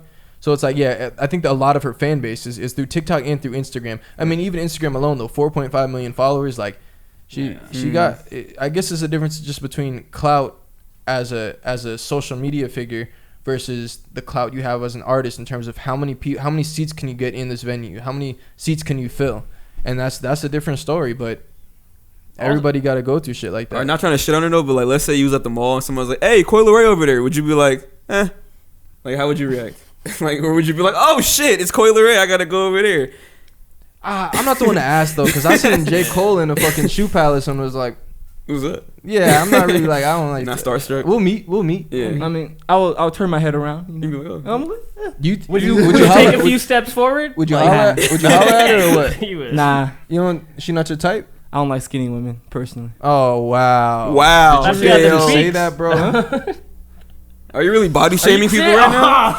Hey, don't get me wrong, skinny women are beautiful, just not to me. I thought that's right. all women are beautiful. Well, he likes fat women. He Only, told us. remember he said Sloppy. that in Vegas? Yeah. He said he like SSSBBBB. I like them one burger away from being obese. You know, Yeah, Just one burger. fat. there's like one burger, like that one burger. Damn, it's over now. You feed her half on a date and just. You know, you it's take not her out any to more date- than that. It's unhealthy. You don't take her out to dates then, huh? If she's just one burger away. Yeah, you're right. We go on gym dates, you know, walking the You're park. like, type let's go shit. get some sushi burritos. Yeah. I mean, like, He's still chasing his queen. Yeah, I be chasing. I haven't found one that was big enough yet, you know. Okay. I'm waiting, Alright. I'm waiting. I love you, my big queen. Imagine every time he's never queen, always big queen. What kind of bed do you sleep on? Is it twin? a queen size bed. Oh, so Yeah, don't she fucking already play. ready. She already Queen ready. for the queen. Queen Yeah. for the queen. Yeah, I got the new bed frame You and gonna need a everything. king. Extra because she's gonna be reinforced that bed big. frame, bro. I'm ready. I'm ready, bro. This nigga's not sleeping in a twin, bro. Hell no. He would fucking roll out the bed and shit. Be out. My baby mama sleeps in a twin. Oh. She's like 5'1". Well, that makes sense. That shit's hilarious. Fucking creaky ass, loud ass bed. For nothing. Alright, man, where we at with it? Yeah, y'all all got like a bed frame. Yeah. Damn. Yeah. Would you judge a chick if she didn't have a bed frame? Depends. I always thought it was kind of like not necessary. What if she has it like under a carpet, or like a rug actually, like, and it looks kind of nice? Honestly, man, bed frame's not that expensive. You can find a good one on Amazon for $50. What if you just like being lowered to the floor? But I can respect that. Yeah, but like, we ain't tripping. yeah, I'm not really tripping. Now, if the rest of her shit look like a pigsty, like maybe she got her own place, and it's like the mattress is on the floor, the rest is a fucking pigsty, then I might be like, I get that you don't want, maybe you don't want to, you're not in a position you want to spend money on the mattress or the fucking bed frame and shit, but Yeah. clean this shit up. Yeah. I'm the messy one. Yeah. But No room for two messy people. I over here. digress. Nah. Big purr. Big purr. All right, so what? We gonna talk some Jake Paul? You smell good. Oh yeah. Jake Paul, Coi Leray boxing match. Well, Oh shit. she gonna fuck him up. All right. That baby voice. So does Jake Jake Paul even Paul's make? an animal. Does he even make YouTube videos anymore? Yeah, what does his content look like? Y'all be checking. That's your guy. What does he make now, bro? Oh, I What's don't on watch his his page? YouTube shit. What the Yeah, fuck? you do. Come Oh, on. shut up. Yeah, you I don't do. watch Nah, his you've been YouTube. subscribed since 2009, bro. I've seen your Bro, profile. honestly, Bro, nah. you tried to join Team 10 and you found out he was closed down. Yeah, You're like, they bro, said, I'm nah. a creator. I need to be in the house with y'all. You're like, bro, that was 5 years ago. We had the. That's Team why I 10. stopped watching it. Yeah, he didn't let you in. me in, man. You didn't let me in. Being in a creative house sounds But fun. I don't think Yeah. he probably like vlogs. I don't think he'd probably make. I don't know if he would even vlog. I think he just promotes his stuff. You know what, you sly gooses. Let's see it. Let's find out. We got to be up to date on Jakey Boy. Post? Pizzo. Yeah, I've never seen a video. Oh, stop it! Don't lie. 'Cause I feel like he posted 20.4 Friday. million subscribers. Oh my god. Now Jake Paul boxing, he'll get motherfuckers in seats. Uh-huh. When Damn, is Trevor, Jake you and got the Logan? red bar on It's every been a fight. video. You watched every one. When is Jake and Logan gonna fight each other though? That's what I want to know. Oh, the Nah, brothers that's in gonna the fight? future. That's in the I'm sure future. they've Oh, yeah. squabbled up. But like professionally though. Yeah, it's all fight promo pretty much. It's vlogs too. Yeah, that's about it. Vlogs and fight promo. But I think since the fight started, he just like stays locked in on that, which makes sense. But all right, let's tell y'all about this news. Tyron Woodley's manager reveals contract details for the Jake Paul fight, including Paul asking for an automatic rematch clause. I heard about this too. Ooh. It wasn't long after Tyron Woodley finished his UFC contract that the former welterweight champion was already entertaining a potential offer of a boxing match against YouTube superstar Jake Paul. Okay, that's wild. YouTube superstar, and that really is facts. He's a 20 YouTube million. superstar. According to Woodley's longtime manager, First Round Management CEO Malky Kawa, the seats for the fight were first planted back in April when Ben Askren was preparing for his own showdown with Jake Paul in a Triller pay-per-view. On that night, Kawa had a chance to speak with Paul's advisor, who also happens to be a former UFC executive, and that laid the foundation for the start of negotiations. Jake Paul's manager and I go way back from his days in the UFC, Kawa explained, and speaking to MMA Fighting, when Jake Paul beat Ben Askren, I had Frank Mir on the card at Triller, and when Jake beat Ben the way he did, a lot of people thought Ben threw the fight, and there was a lot of hype around it. A lot of people actually gave Ben a chance, which I knew for a fact he didn't have. I started talking to Nakisa, and started telling him, listen, bro, you need to give him a legitimate opponent at some point. Kind of giving him my wisdom on how to change somebody and all that. Or sorry, how to manage somebody and all that. Okay, last one. Usually a guy who's 3-0 should take his time and get opponents at his level. But when you're making the type of money he's making, getting the type of attention he's getting, you can mess that up. Because if if he keeps fighting Ben Askren types, like say he would have fought Dylan Dennis, which makes no sense, I feel like people would have continued to just think that it was a joke and that and it would have just stopped. Yeah. That's probably facts. That's facts. He's earning his money. Yeah. He's doing it well. Who do y'all got winning this motherfucker? Jake Paul or Tyron Woodley? For y'all that don't know, Tyron Woodley is a former UFC champion. He's a welterweight champion. He had 4 successful title defenses. I believe he has college accolades. He got high school accolades. The man is a success in his sport. Although he recently, it seemed like age has kind of gotten the best of him in UFC. He had his most recent fight. I think he lost his last 3 in a row. 5. It's a tough. Oh, his last 5 in a row. Yeah. Sheesh. Yeah, it's a tough business. So he's not back in. But now he is facing his next opponent, Jake honestly, Paul. I like the last few fights that you watch Tyron Woodley's fights. His spirit just seems broken. Like he'll start off like, okay, cool, but after he gets hit a few times, like he's not throwing punches back. Mm-hmm. You know what? And it's so weird to watch him do that because I don't know if that happened ever since he lost his championship. But it just looks.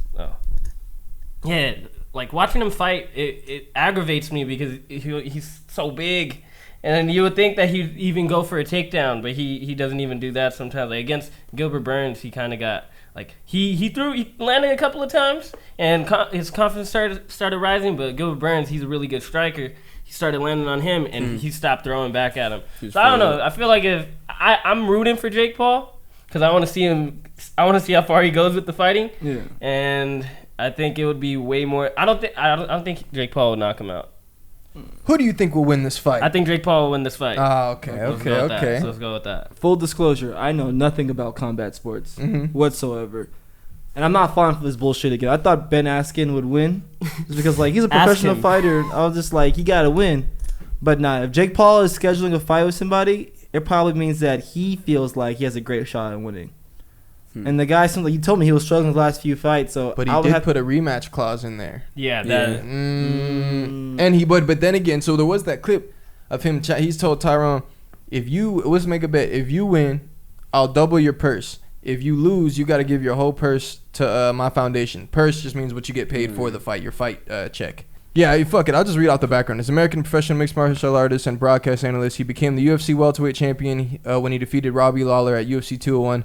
Went on to retain his title 4 times before losing it. A professional since 2009, Woodley also competed at Strikeforce and was an NCAA Division I collegiate wrestler for the Missouri Tigers, becoming a 2-time All-American and Big 12 Conference champion. Wow, he's really impressive. Yeah, see, that's why he's very well accomplished. Oh, I'm tripping. It's not the last 5 fights. I think he's like 4-1. My fault. That was on me. Oh. Yeah, because then he wouldn't have gotten the fight with He lost the last 4, so you're close. Yeah. 4-1, right? 4-1. Because that's a win. In his last, you're saying in his last 5 fights, it was you? Yeah. Because his last fights. Yeah. He lost his last 4 in a row, so of course he's 4-1 if you count the 5th. But so he basically lost 4 in a row. That's why he's out the UFC. But he's gotten older. Yeah. But he has 7 knockouts in the UFC. Who do I got? Yeah. I know you want to say that guy. I'm thinking you just have so Tyron. much respect for combat sports. Yeah, I'm thinking Tyron just because, like, let me go down the list of people. Let me just get a mental look at the list of people that he beat. Carlos Condit, no joke. Josh Koscheck's more of a wrestler. I have no idea who these Josh people are. Koscheck, you think he's more of a wrestler? Yeah. Okay. He seemed like a striker, like when he used to fight, but I don't know. It's been a while since I've seen him fight.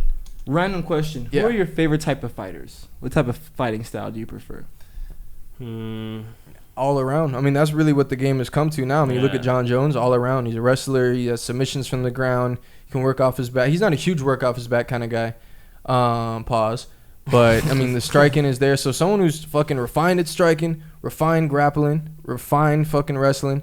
The only type of fighters I don't like, I mean, it's not the most fun to watch guys that are, like, if they're really strong wrestlers, but they don't really work. Like, they'll just hold a guy down the majority of the fight and they end up winning off points like that. But aside from that shit, you got to be able to do everything nowadays. But I don't know. All right, let's just fucking place bets. Tyron Woodley or Jake Paul? So he says Jake Paul. I'm going Tyron Woodley. What are you going? Jake Paul. Jake Paul, what you think? What you going? Man, We got to put a wager on this. I want some Yeah, consequences. yeah. Okay, because I'm trying to think about the holistic point, right? Automatic rematch clause, right? So I wish I had watched some Tyron Woodley highlights recently just so I would have an idea what his hands were looking like. But he could definitely strike. He got his knockouts. Obviously, it's a different form of striking and shit, and Jake has looked good his last one. Tyron Woodley would just drop that right hand bomb usually from those knockouts, or at least from a few of those knockouts. He would just like wait and then pounce. But I don't know, man. I have no. Boxing I'm is too so indecisive. different. I got this. I got Boxing this, is boys. so different. I'm too indecisive. Thank you. Because I Pick thought one, Ben pick Askren was going to win. I thought Ben Askren was going to win just based off combat sport. Me too. And I was shocked. I mean, that- Yeah, but he could not. Really looking back, like, bro, he couldn't strike at all in his Well, he UFC didn't train times. for that fight. but then I'm thinking There's like, only so okay, much training you could do in 2 if months. I'm looking at though. Tyron, like I know he can hit, but All right, let's give you an idea. because then we gonna look back and be dead wrong, like Tyron get knocked out. We like, what the fuck? Bro, I love that, bro. Yeah, like what the fuck? Like I really like Tyron Woodley as a fighter. That looks pretty gay, man. I'm not gonna lie. That Oh, that was nice. Jake. But look at his ground and pound. It just looks so Jake. funny. Oh, that ain't funny when that you down one there. don't look funny Jake. anymore. Jake from State Can he Farm. still do that? Damn. If he can still do that, I don't know. Yeah. He How was old is his. this video? How old is that clip?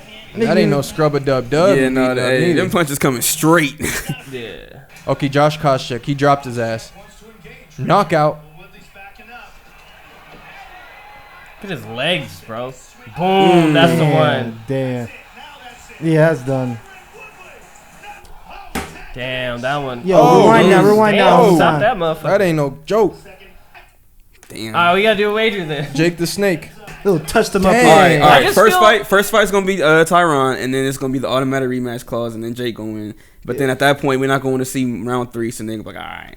I feel like if Jake Paul tags him up a few times, it's gonna break his confidence, and then he might not be throwing as well. Yeah. Because it's boxing. Boxing's so different from combat sports. You know? Oh, I forgot his boxing. Oh, Yeah, I think I'm leaning toward Tyron. I Yes. mean, until they're proven otherwise, and I'll be wrong. So we got to think of some sort of like creative wager.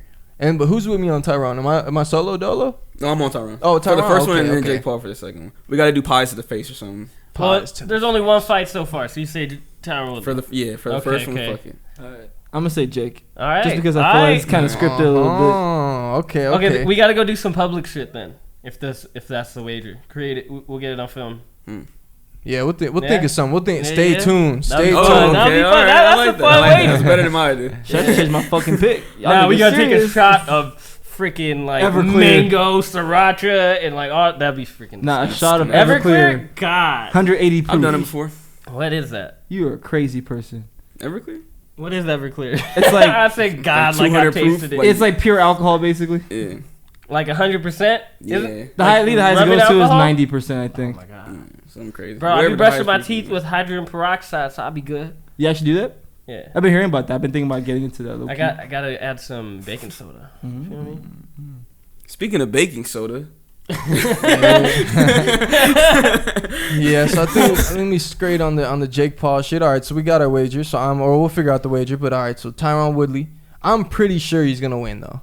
Now that I think about it, That video kind of persuaded me. Jake is, bro. I want to see Jake get hit. That's the thing we have not seen. We have not seen Jake the Snake get hit. We've literally seen him against two guys that could not box at all. Like, I am super confident I would have won both those fights, but I don't think I would beat Tyron Woodley. He's a fucking fighter, bro. And I'm like, yeah, nigga, no. I'm not. I just would assume off rip, can't beat him. But then again, Jake has trained fucking for the last 2-3 years now, locked in on boxing. We've seen his progression. Jake he's looking good, bro. He has more of a chance than I do, but nigga, I wouldn't, which I say now. See, after seeing Jake and his power, I'm like, oh yeah, okay, Jake been doing this shit. See, but against Tyron, I don't know. Would you ever do the boxing? Like after a certain point? If I didn't like someone, maybe. That would be fun, yeah, for sure. That would be a blast.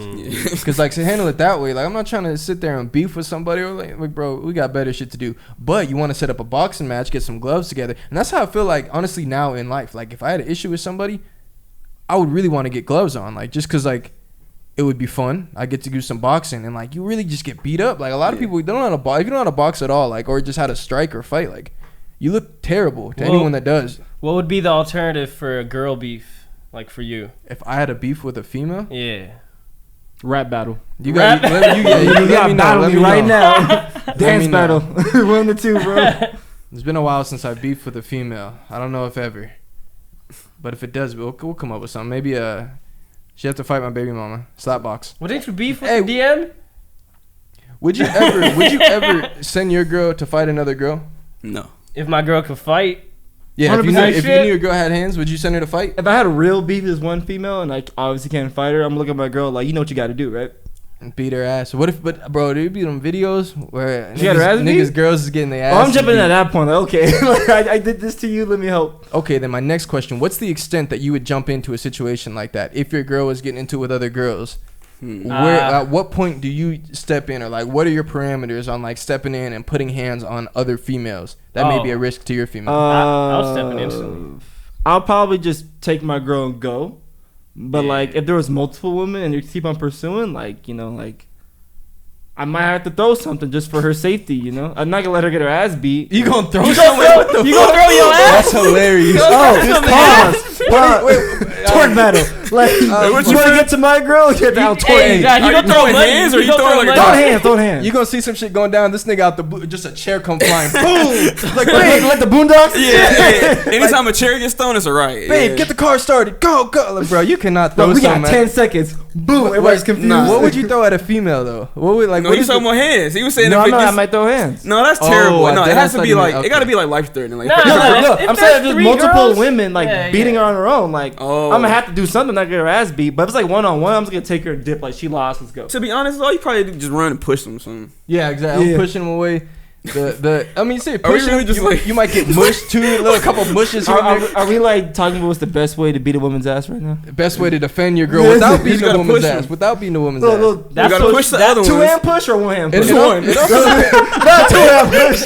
You only need one. You only need one hand. Just push one there. Be like, hey, stop it.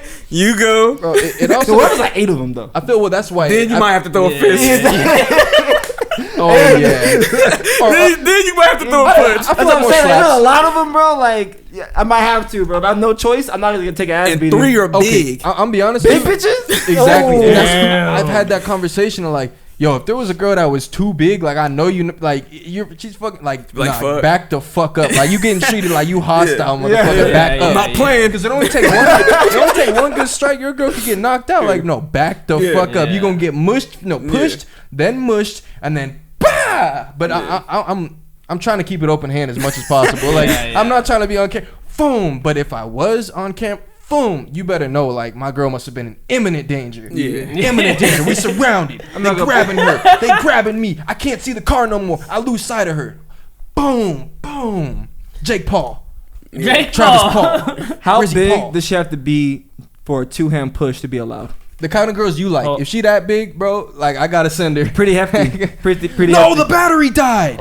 Pause. Whole ball. Yeah, bro. Cannot let your girl get beat up. No, cannot. Nope. Bro, I've seen some clips though where like girls is getting hella beat up and they were not caring. I've also seen other clips where like a girl popped in on her nigga cheating, right? And then she starts beating the girl's ass and the nigga never got out the bed.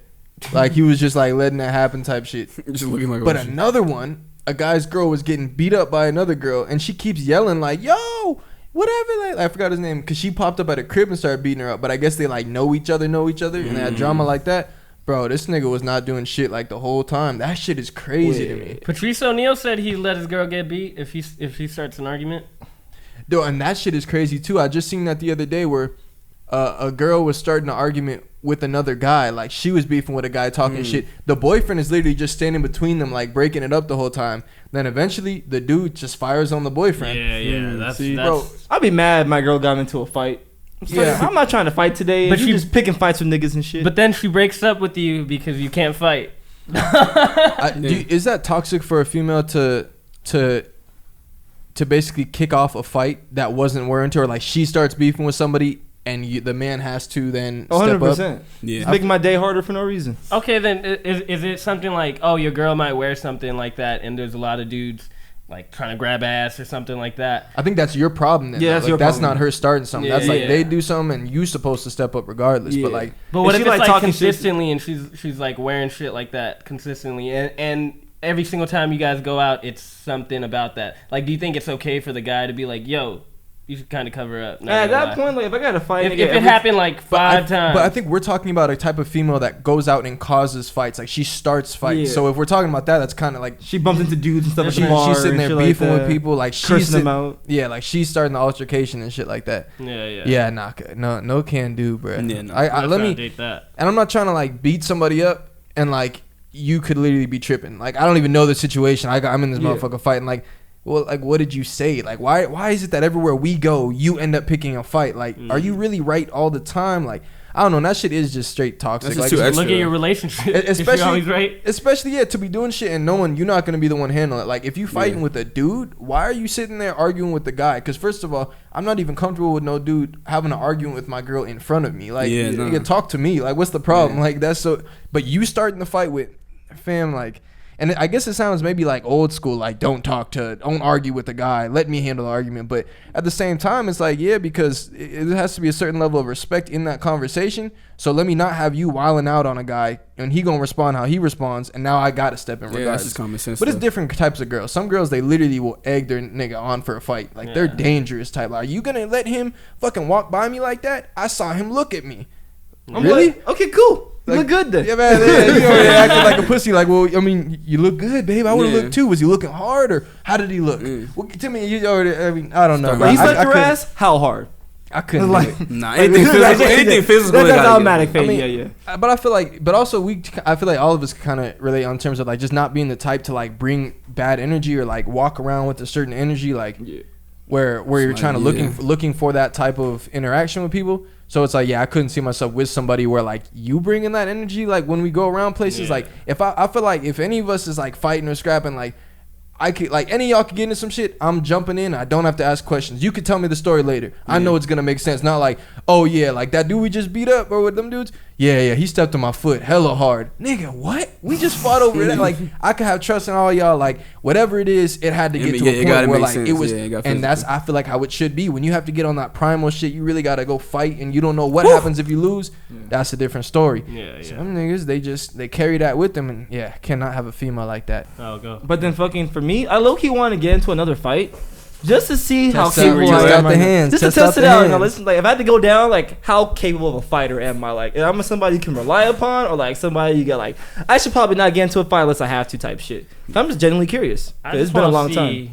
Tory to get into a fight because I feel like he would murder the dude. Low key, I feel like Tory would watch niggas, bro. This is like, Travis too. I feel like. You're not gonna stop. You gonna hold him back and shit. Like, Tory, it's enough. It's enough. Yeah. I've seen Tory fuck up a trash can. Come on, what do you think he could do to a human face? I was trying to squabble the homeless. I was trying to get it started in Vegas, dog. I would have straight let you fight the homeless dude.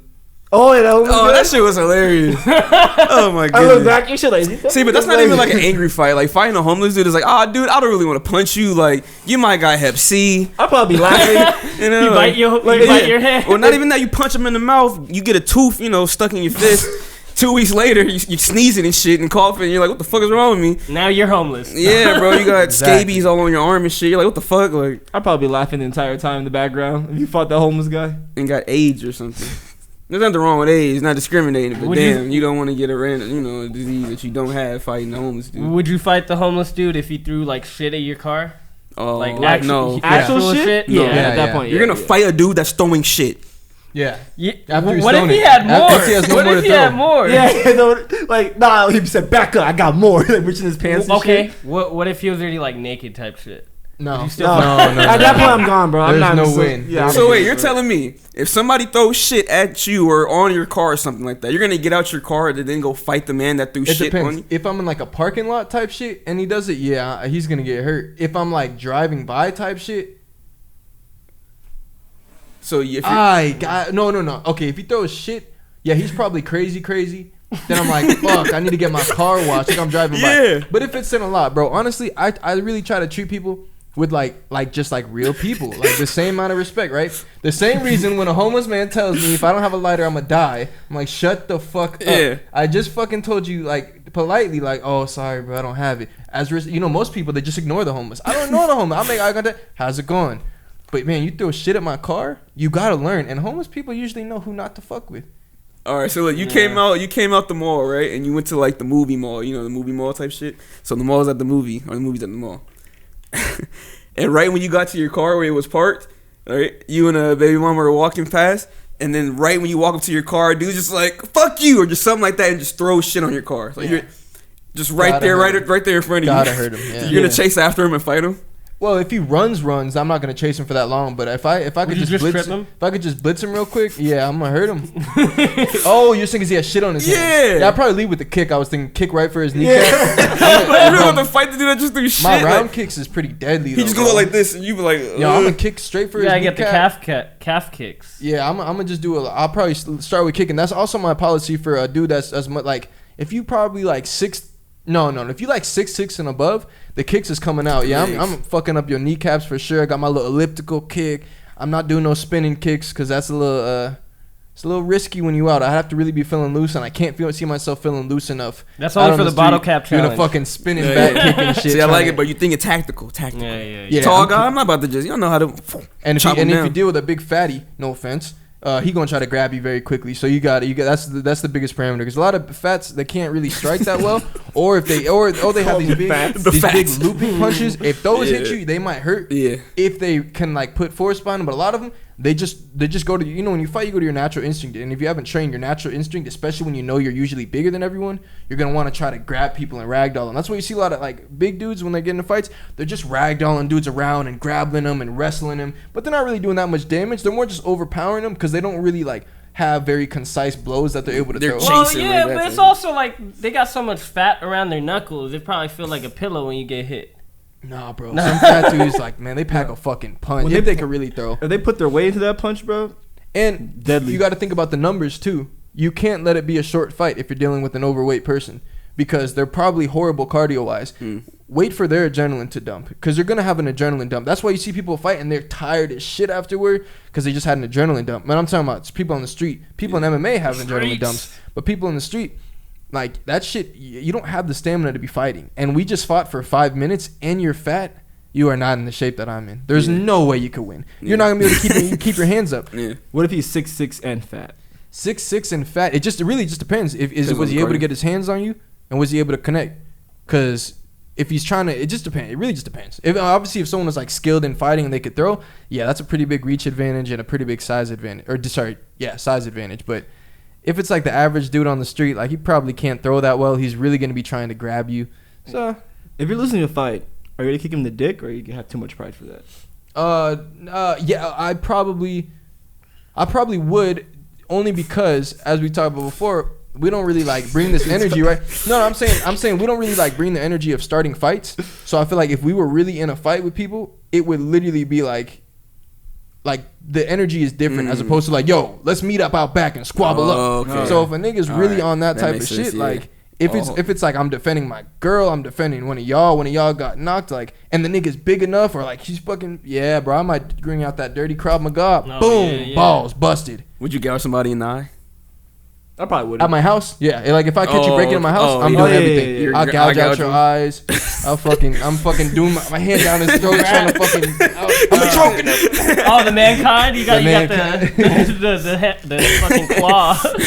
Exactly. Primal. Bro, you know what? All this shit just reminds me of so much is fucking Dr. Fauci. How? Dude, it's crazy. Actually, can we talk Drake real quick and we'll go Dr. Fauci? Yeah, what happened with Drake? Yeah, what is that? Drake, do you guys hear about his artist Of the decade? artist of the decade speech? Dude, that dude's... Did you guys hear that He speech? gave a speech because he's the artist of the decade. Why wouldn't No, he give won a the speech? award and went up and people give speeches when they win. When did this happen? Yeah, what award show was it? Let's come with the facts. Billboard. Billboard, yeah. So he got Look at me artist some of the facts, decade. man. You You're get just good scrolling at through the this, baby. tabs. he had his acceptance speech. Did you see the speech? I did not. Oh, you bums. You didn't ask me. You didn't even tell us. see No, I didn't see it. Yeah, he gave I really liked his speech. Honestly, I thought it was solid. He brought his son up with him. What's the son's name? Delano. Adonis. Isn't it Adonis? Yeah, it is Adonis. So he brought Adonis up with him, and yeah, it was holding him and stuff, and he like cried and stuff. But obviously, it's like a lot of cameras and shit. I just wanted my thing that I thought was really funny is that afterward, people were talking about. I think it was like a topic of discussion. People were saying that Pusha bullied him into fatherhood. And it's just so funny. Like, they were really debating, like, did Pusha bully Drake into fatherhood? Now, bro, that is just so sad. Like, you win your fucking award, bring your kid up for the accept, just like all the NBA guys do. And we say, oh my God, like, that's so sweet. Look at him and his kid. And they're like, did Pusha bully him into fatherhood? Bro. It's just crazy. Like, it's your whole kid. And people are telling like, yeah, you got bullied into that, buddy. Like, fam, y'all don't even know what we like at the crib or whatever. But Bro, Drake the whole time probably had him walking. The agenda is all that matters. Bro, it's just so fun. Yeah, that shit cracked me up. Do y'all think any of that's true? Do you think any of that's true? Or do you think that like he has a concerted effort to try to appear a certain way with his kid and show off his fatherhood because of the narrative that Pusha T put out? Well, can you pull up the picture of him holding the kid or like the screenshots? I want to see it. Dude. Matter of fact, I'll do you one better, Kai Creations. You got a whole video in this bitch. Watch it. Hey, play his highlights, bro. We gotta hear some I just want to see him holding the kid. Looks like the Clippers won, unfortunately. Alright, so that's him. He came out with him. Clippers won? Yeah. Fuck! There goes my night. Let's get a party and shit. So there's a little boy right there. It's a Caucasian baby right there. Thank you very much. Alright, and then I'll show you when he start. I think he picked him up and kissed him at the end. Done it better. Oh, but see, look, he hugging Drake's leg. I know that I've spent an incalculable amount of hours trying to analyze all the things I did. He loves his dad. I want to dedicate this award to my long time Thanks to Pusha T. Alright, I think right here is the end part. family and and to you. I want to dedicate this award to you. Oh, he did put the arm up. Oh, yeah, he loves Drake. And look at him, he started hugging his leg. Why were they hating? There's this one. I feel like Drake's a good father. No, there's Well, I don't know. I don't know shit about it. But hey, Adonis, look, man, he hugging his dad's leg and shit, man. I can't even lie. That was cute. There was a part where he started like crying or something when he was on stage. That was right there. Yeah, when he picked him up, he started crying. Or was it before that? Was there another one before that? I haven't seen it in a while, but I think it might be before that. But I don't know. With Drake, it's all about jokes over facts, you know. So I gotta push that agenda that Pusha T made him a good father. Just 'cause it's funny. That shit is just so funny, and like just the fact of like whenever we see him with his son, it's like we know how we found out about it. But couldn't you say that? Because even the way Drake explains it, it makes sense, right? About how the narrative was played out. But couldn't you say kind of the same thing about Cole? Like J. Cole never announced when he had a kid coming, but he didn't have an Adidas thing lined up, I guess, named after his kid and shit. But I feel like I wouldn't be that surprised, like looking at a celebrity that just didn't want to tell the world about his kid, like right off the rip. I think that's normal. But at the same time, his shit was with a porn star. Yeah. It wasn't J. Cole okay. with his wife. And he wanted aborted too, so it's kind of like you kind of a shameless little boy. There's the messages too of him Yeah. saying, "I want," like, that shit is basically him saying, "You just want money," and him saying, "I want you to get an abortion." So yeah, that is a little weird. It's weird that the world knows that, and kind of I wonder what would you feel some type of way if you grew up and then you found out later like, "Oh, my dad wanted me aborted." Dude, that's me. Nah, That's probably a lot of kids, bro. Dude, I don't feel honestly. bad. Like shit, if I had a kid right now, I want that shit aborted too. Especially Nothing personal. Bro, okay, facts. Like dude. nothing personal. Just like I'm broke. Like, I ain't got time for no Yeah, kids. I ain't got just- no money for no it's like, kids. just say you were in an accident. That's You- literally all. Okay, Yeah. got it. I used to be like really hurt when I found that out, and like I guess I'm not kidding, yo, because it's like when I found out, I was like, damn, my mom really fought for me to be in this world and shit. But it's also my mom's narrative. But she kind of used, like, the truth as poison to, like, I don't know, maybe look at my dad a certain way. But when I found that out, I was just like, I was so hurt and devastated. But now I look at it, I was like, motherfucker, they had 3 kids. Yeah, bro. And, like, bringing a 4th one, as a man, I can't even have one right now. Are you tripping? Like, I cannot do that. No hard feelings, bro. Yeah. We know how babies are made. Like, you was a fucking sperm cell. Exactly. Like, come on. I don't know. Sorry. The people that are anti-abortion are gonna hate and whatnot, but man, we know what it is. If someone gets preggo and you don't want to have the baby, you're going to be like, yeah. If you're comfortable with that stuff, you know, everyone has different beliefs, but you probably might bring up the idea of abortion. And if the baby's kept, the baby's kept. Yeah, it's ours. Here you are. But yes, at the time, I had my second thoughts. Not about you, about the fucking semen that I injected into her. Yeah, I didn't know you yet, my guy, but you're great now. Yeah. Ooh, I tied it in at the end. I tied it up. Y'all thought I was no crazy with the abortion shit, right? Like, I love my nephew, but my brother told me that his wife was pregnant with the second kid. I was like, abort it. Like, if you're not tripping over it, abort that shit. But now, like, I slow love him, but nothing hard feelings, you know? To me, it's like, when the baby's just conceived, it's not a real person to me. Like, fam, that shit was in you like a couple days ago. Yeah, like, that shit was in your balls a couple days ago, and we worried about it. Yeah. Like, think about how many babies you wiped on your carpet. Yeah, man. I don't fucking lose sleep every time, you know, I nut on something. Yeah. What? Like napkins? You nut on your chest. Shut up. I'm not a big pull. This nigga nuts on the sheets and just lays I was or just puts his underwear over it. He wake up all crusty in the morning. You nasty. You nasty. Bro, you not into banana peels. Okay, fine. Every time I've ever nutted into a condom, I didn't fucking lose sleep. Like, damn, that baby's in the trash. No, yeah. That was better. Yeah. Why are you so scared? Look at him, bro. He said, bro, Bill Gates got you scared, dog. As soon as you talk about anything controversial, he's like, Look up Bill Gates' opinion on abortion. I bet you it contradicts Tory's beliefs. That's why he quiet. He's nah. Like you know too Bill much. Gates be killing millions. Hey, I'm playing. If you got pregnant, would you think about it? No, I don't get pregnant. Nah. All right. We'll keep it a secret. If somebody did get pregnant, yeah, that's probably option numero uno. What if she got twins? You running away? Wait, she already has twins? Yeah. Like established in her life? Yeah. And I'm just walking in? Yeah. Nah. What? Would you play? I thought you like older women. I do like older women. They gonna come with baggage, and the baggage is gonna be filled with kids. Nah. And I'm not gonna. Man, speaking of death and abortions and shit, we should talk about Dr. Fauci and his emails. You feel me? Yeah. Did he abort in the I don't know. Look how many people got aborted. All right, so next up on the list, we got Fauci's emails. People have talked about the Wuhan conspiracy and whatnot. Fauci's emails don't prove a Wuhan conspiracy, but raise further questions, is what this news article says from NBC. It was January 31st, 2020, and a leading... No, I don't like this article. All right, caught in the crosshairs. Fauci calls GOP descriptions of his emails profoundly misleading. President Joe Biden had... No, where is it? Where is it? Bop. Nope, this wasn't it. Sorry, boys. Sorry, fellas. The initial email, which was released in... the initial emails, which were released in the Washington Post and BuzzFeed this week under the Freedom of Information Act, has been seized on the conservative news organizations as a smoking gun, proving that top officials and scientists covered up the origins of the COVID-19 virus.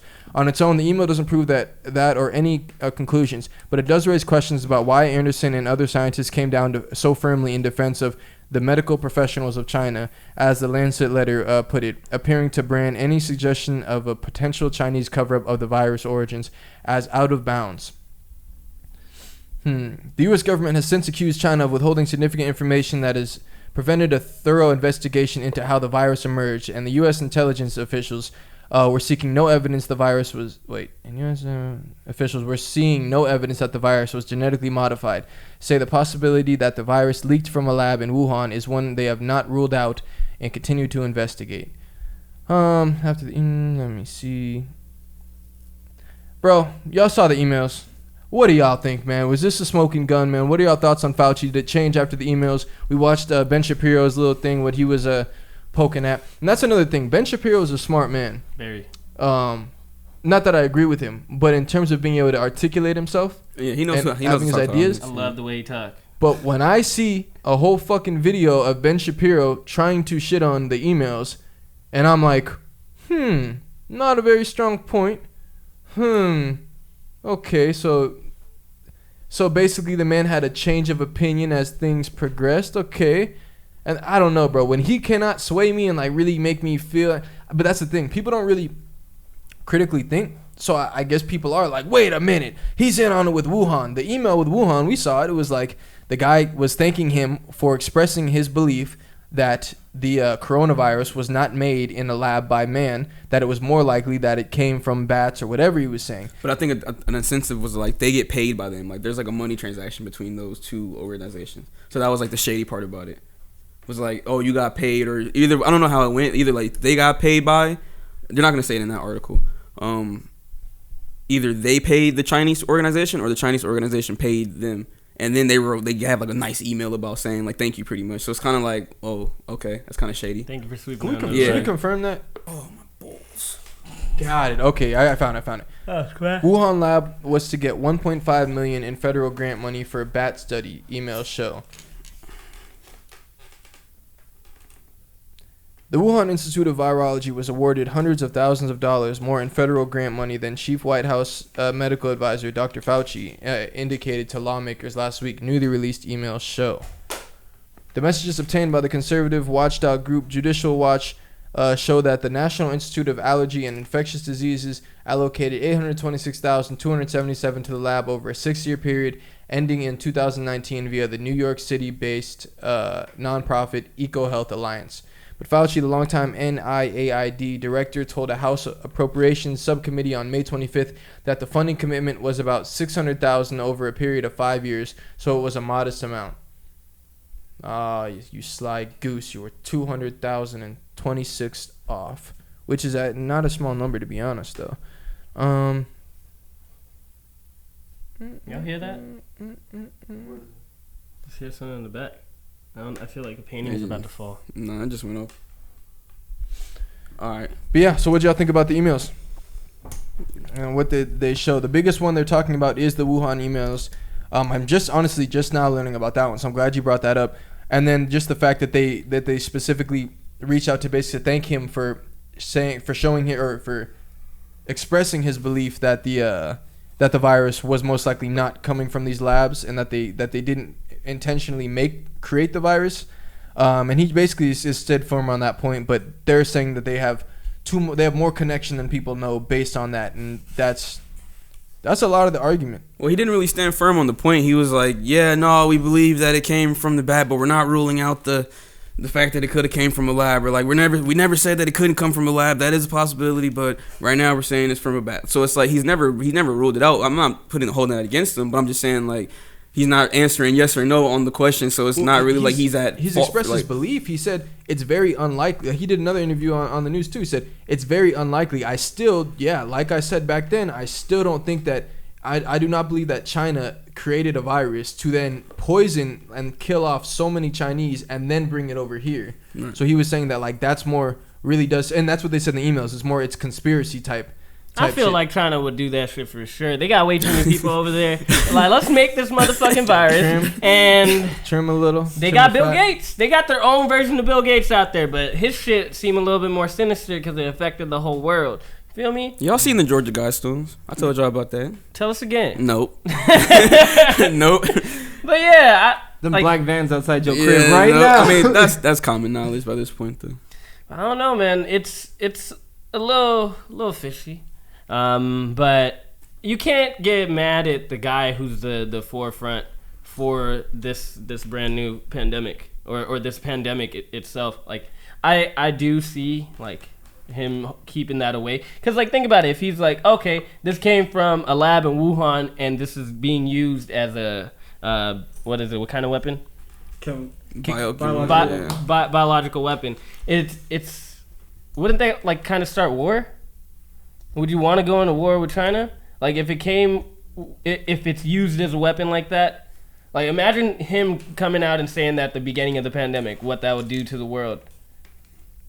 You know, if you're viewing it from that perspective, obviously you got to word it differently because you're in front of. He doesn't believe that though, and they thanked him for expressing that he doesn't believe that though. Then he recently went on and doubled down. I still don't believe that was the case. So I feel like that's kind of a narrative if it were the case, and why he wouldn't be telling the public. But what do y'all think about the emails? There's more stuff in the emails.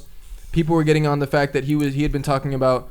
He was not undervaluing, but he was basically saying like you don't need to wear the mask. I guess he hadn't told, like he had a guest or something like that. Somebody he was in contact with, and they had asked him, you know, do I have to wear the mask? And he said, no, you don't have to wear the mask because of where you're going. It's like a low risk area, and as well, I guess the point you didn't need to wear it. Yeah, exactly. And then, but what he was saying to the public, to the general public, you know, on the press conferences, or was pretty much you need to wear a mask, and I guess at the time more information was coming out, and that's what he was kind of defending himself on, saying like, hey, I didn't know all the information. The information's coming out. Of course, obviously the things are going to change as you go along. So I think it's kind of just like what is it, smoking gun or something, whatever. Just pretty much. And one of the things Ben Shapiro was saying, so he was saying one of the emails he was talking about that masks, when you're wearing them, the regular ones you get at the store are not that effective for stopping the emission of stopping bacteria, droplets from getting in. It's not that effective, right?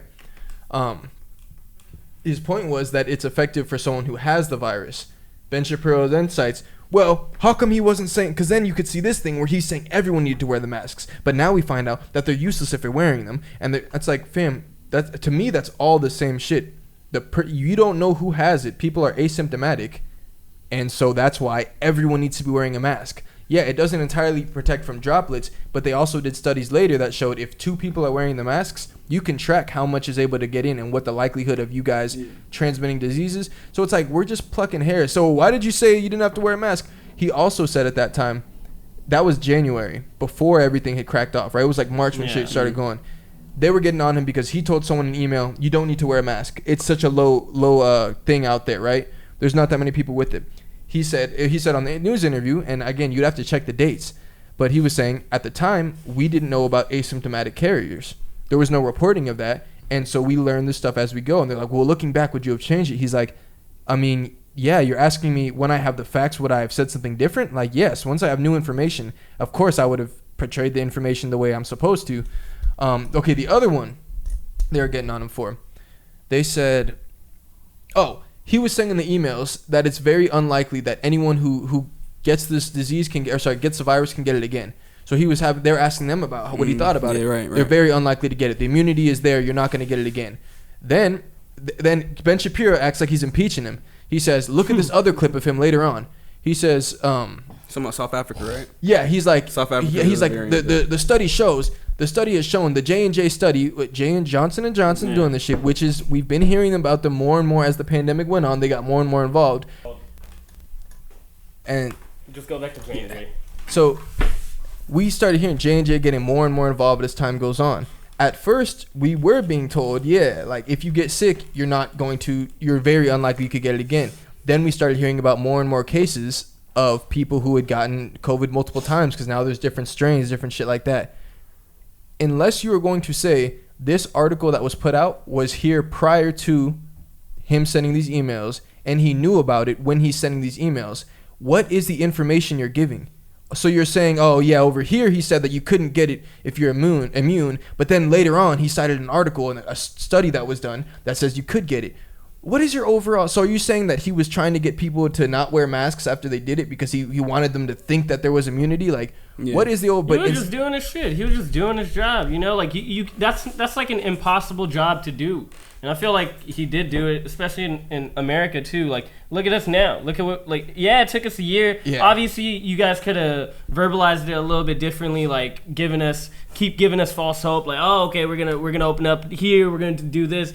But at the same time, like, look at Canada. If you think about Canada, they're shut down again. Yeah. So look at us now. I don't think nobody could do that job perfectly. Yeah, and I try to be objective. I'm not the type that's like, oh no, he's the almighty. But like, just show me something. Like, show me something, and I can sway my view and be like, oh yeah, see, got that motherfucker Fauci. Like, found some other shit. Like, I'll listen to information. But like when I'm watching someone like Ben Shapiro, who I know can articulate a point, and I see the way he's bringing up these things, like, this is a very weak point. Like, you just showed him saying one thing, then him saying in another one, oh, this new article has come out saying this. And we were also present when the information started to change. They started saying, hey, these cases have sprung up of people having this. We were all learning. So it's like, just show me something that's actually going to sway me. But you can see, and why is it that only the Republicans are getting on him for this shit? Like, why is it that it's always sides? How about we all just use some critical thinking and decide, like, wait, does this information really depict anything or really sway me in any way? Ben Shapiro, he seemed like a investigative journalist. Like, with that video specifically, like, for the most part, I feel like he does do that, but he's pretty objective when he does talk about these things. I don't know. That's a really tough job to do. And now, like, you know, they don't have Trump in the media, so it's like, well, why not? Let's run up some other shit, you know? It's just they still talk about Trump though a lot. A little bit. They do. It's like not every channel feeds whoever the fuck, like whoever. Every channel feeds whoever knows. Like today, Facebook just held. They upheld his. Or now they set a date. Now it's 2 years. The ban is for 2 years. Then they'll revisit it. But it's like someone's mic buzzing. It's like we talked about.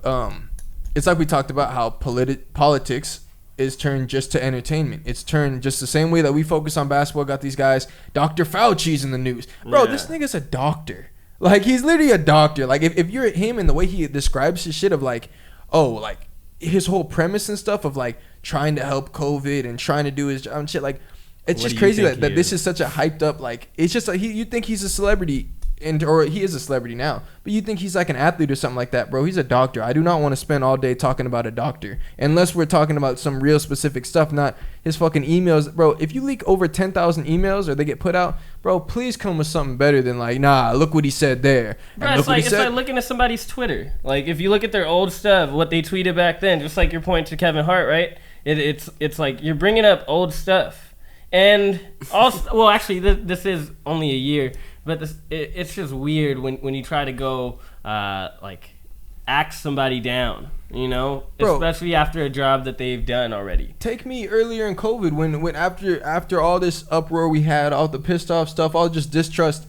Ask me about the vaccine then. Oh, they're rushing the vaccine. They go, no, I don't know about that. I'm not taking shit from the government, especially with what was going on in the being displeased with the government in different aspects and things that we saw.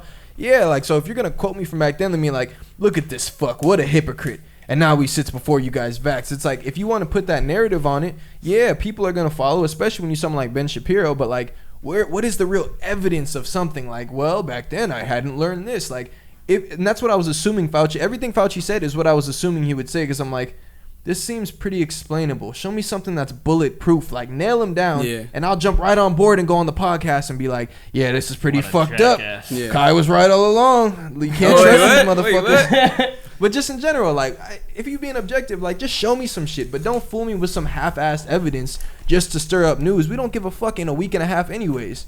But we'll talk about it now. Yeah, nah. Fauci's the king. King Fauci. So yeah, we went from. So is he getting fired or what? Fauci for president. Fauci for prez. Ooh, would you vote for him? Nah. I'm more likely to vote for him than a lot of motherfuckers, though, to be honest, because he got that New York swag to him. I'm never voting ever again. Yeah, I kind of. Well, I like his New York swag. I don't know if I'd vote for him. I like the New York swag because he said something funny when the reporter asked him. And you could just hear the New York in him. It was hilarious. The way he explains stuff, man, I can't lie. Even when he's defending himself, like, he's good at not, like, it's like, you know, you don't want to sound defensive, but he's not bullshitting. Like, he doesn't sound like he's just putting out, well, he's like, come on, what are we talking about? You know, if I do this, then we're talking about that. Why would I have done that? And it doesn't, I don't know, he don't even seem like slick like that in terms of, like, you know, the politicians you don't trust. He's a fucking doctor, but obviously there's shit he knows we don't and all that, but can't help but kind of like the guy. You think the mass is supposed to know everything? I don't think so. Honestly, that's why I agree. Like, they're mad at him for being political with it, but like, I didn't even see him really being political with anything. Like, he's being like really not politically conservative, but like socially conservative. Not socially conservative, but the way of the mask and stuff is like, wear the mask anyways. Even though on the low is telling his friends you don't really need it, but that's needed though because a lot of people didn't want to wear the mask in the first place.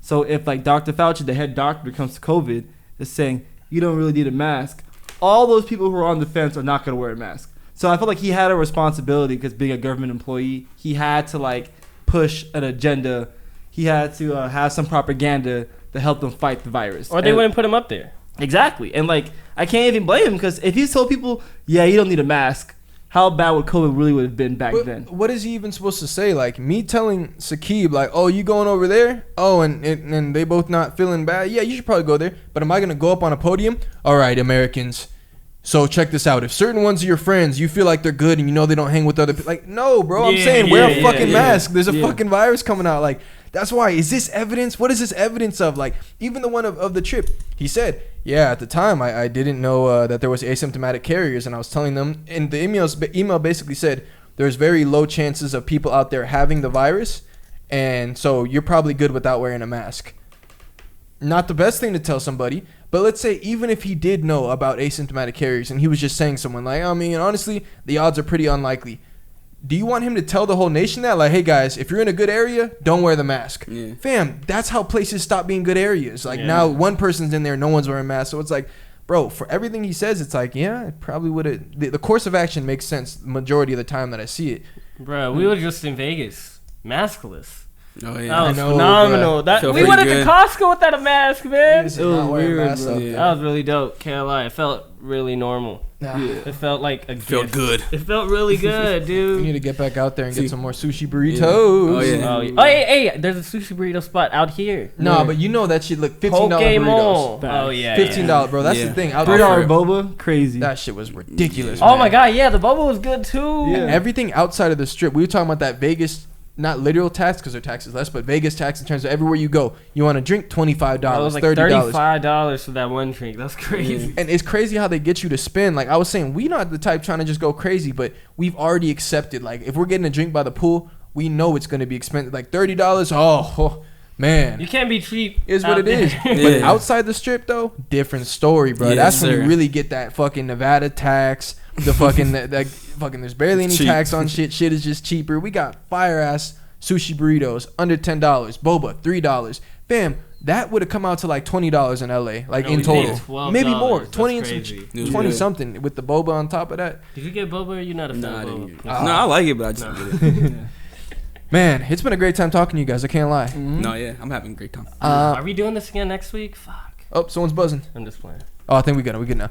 Yeah, man. Hey, same time next week, guys. It's been a good time. Thank you to everyone that's been watching, man. I hope you had a good time. Which podcast number is this? Oh, I didn't say it. Is Pod 20. Hey. It took me a second, man. Pod 20, man. Back like we never left. You would have thought we've been doing this for years, man. Only episode number 20. Wait till we get to 40, man. We'll be a whole different brand of basketball out here, man. But for real, thank you everyone who's watching. Appreciate everyone supporting. Appreciate everyone who's been supporting the new single, Used To. It is out now. And I appreciate the love. I always got to wait for it to end so that I end on a good point. Support the Really Good Podcast, TikTok, man. We are up and we are live. I'll definitely leave a link to that in the bio, man. I am excited for this. Sorry, the description. I'm excited about that. I'm excited to be on a new platform and just to see us grow in a new avenue, man. Yeah. Some exciting things in this motherfucker, man. Yeah. And by the way, props to Sakibi Comedy. He edits and posts he runs the whole TikTok page. Sir. And he edits every single clip. And I'm also excited to see, because we know how the progression works. So I'm just excited to see, because even like just looking at the clips now, I can see the color grade changing. Oh yeah, but I already know the edits themselves are gonna be fucking crazier and crazier. The masses will never know the difference, but I notice the difference when I'm looking. I'm like, this motherfucker, man, getting better and better. So when we get a Twitter page going, polishing. That's you, baby. That's gonna be your department. See, hey, don't say nothing. Don't say nothing, because you gonna end up giving yourself more work, D. I'll be like, hey, Dale, remember you said you were gonna start the pod Twitter page? I didn't say that. Man, well, anyways, man, I'm feeling good. Pod was good. Had a good time talking, man. Yeah. And shout out to Drake. How you going? Last words. Fuck the Suns. Anyways, everyone have a good weekend. Yo, bruh. Girl, I'm off the drugs right now.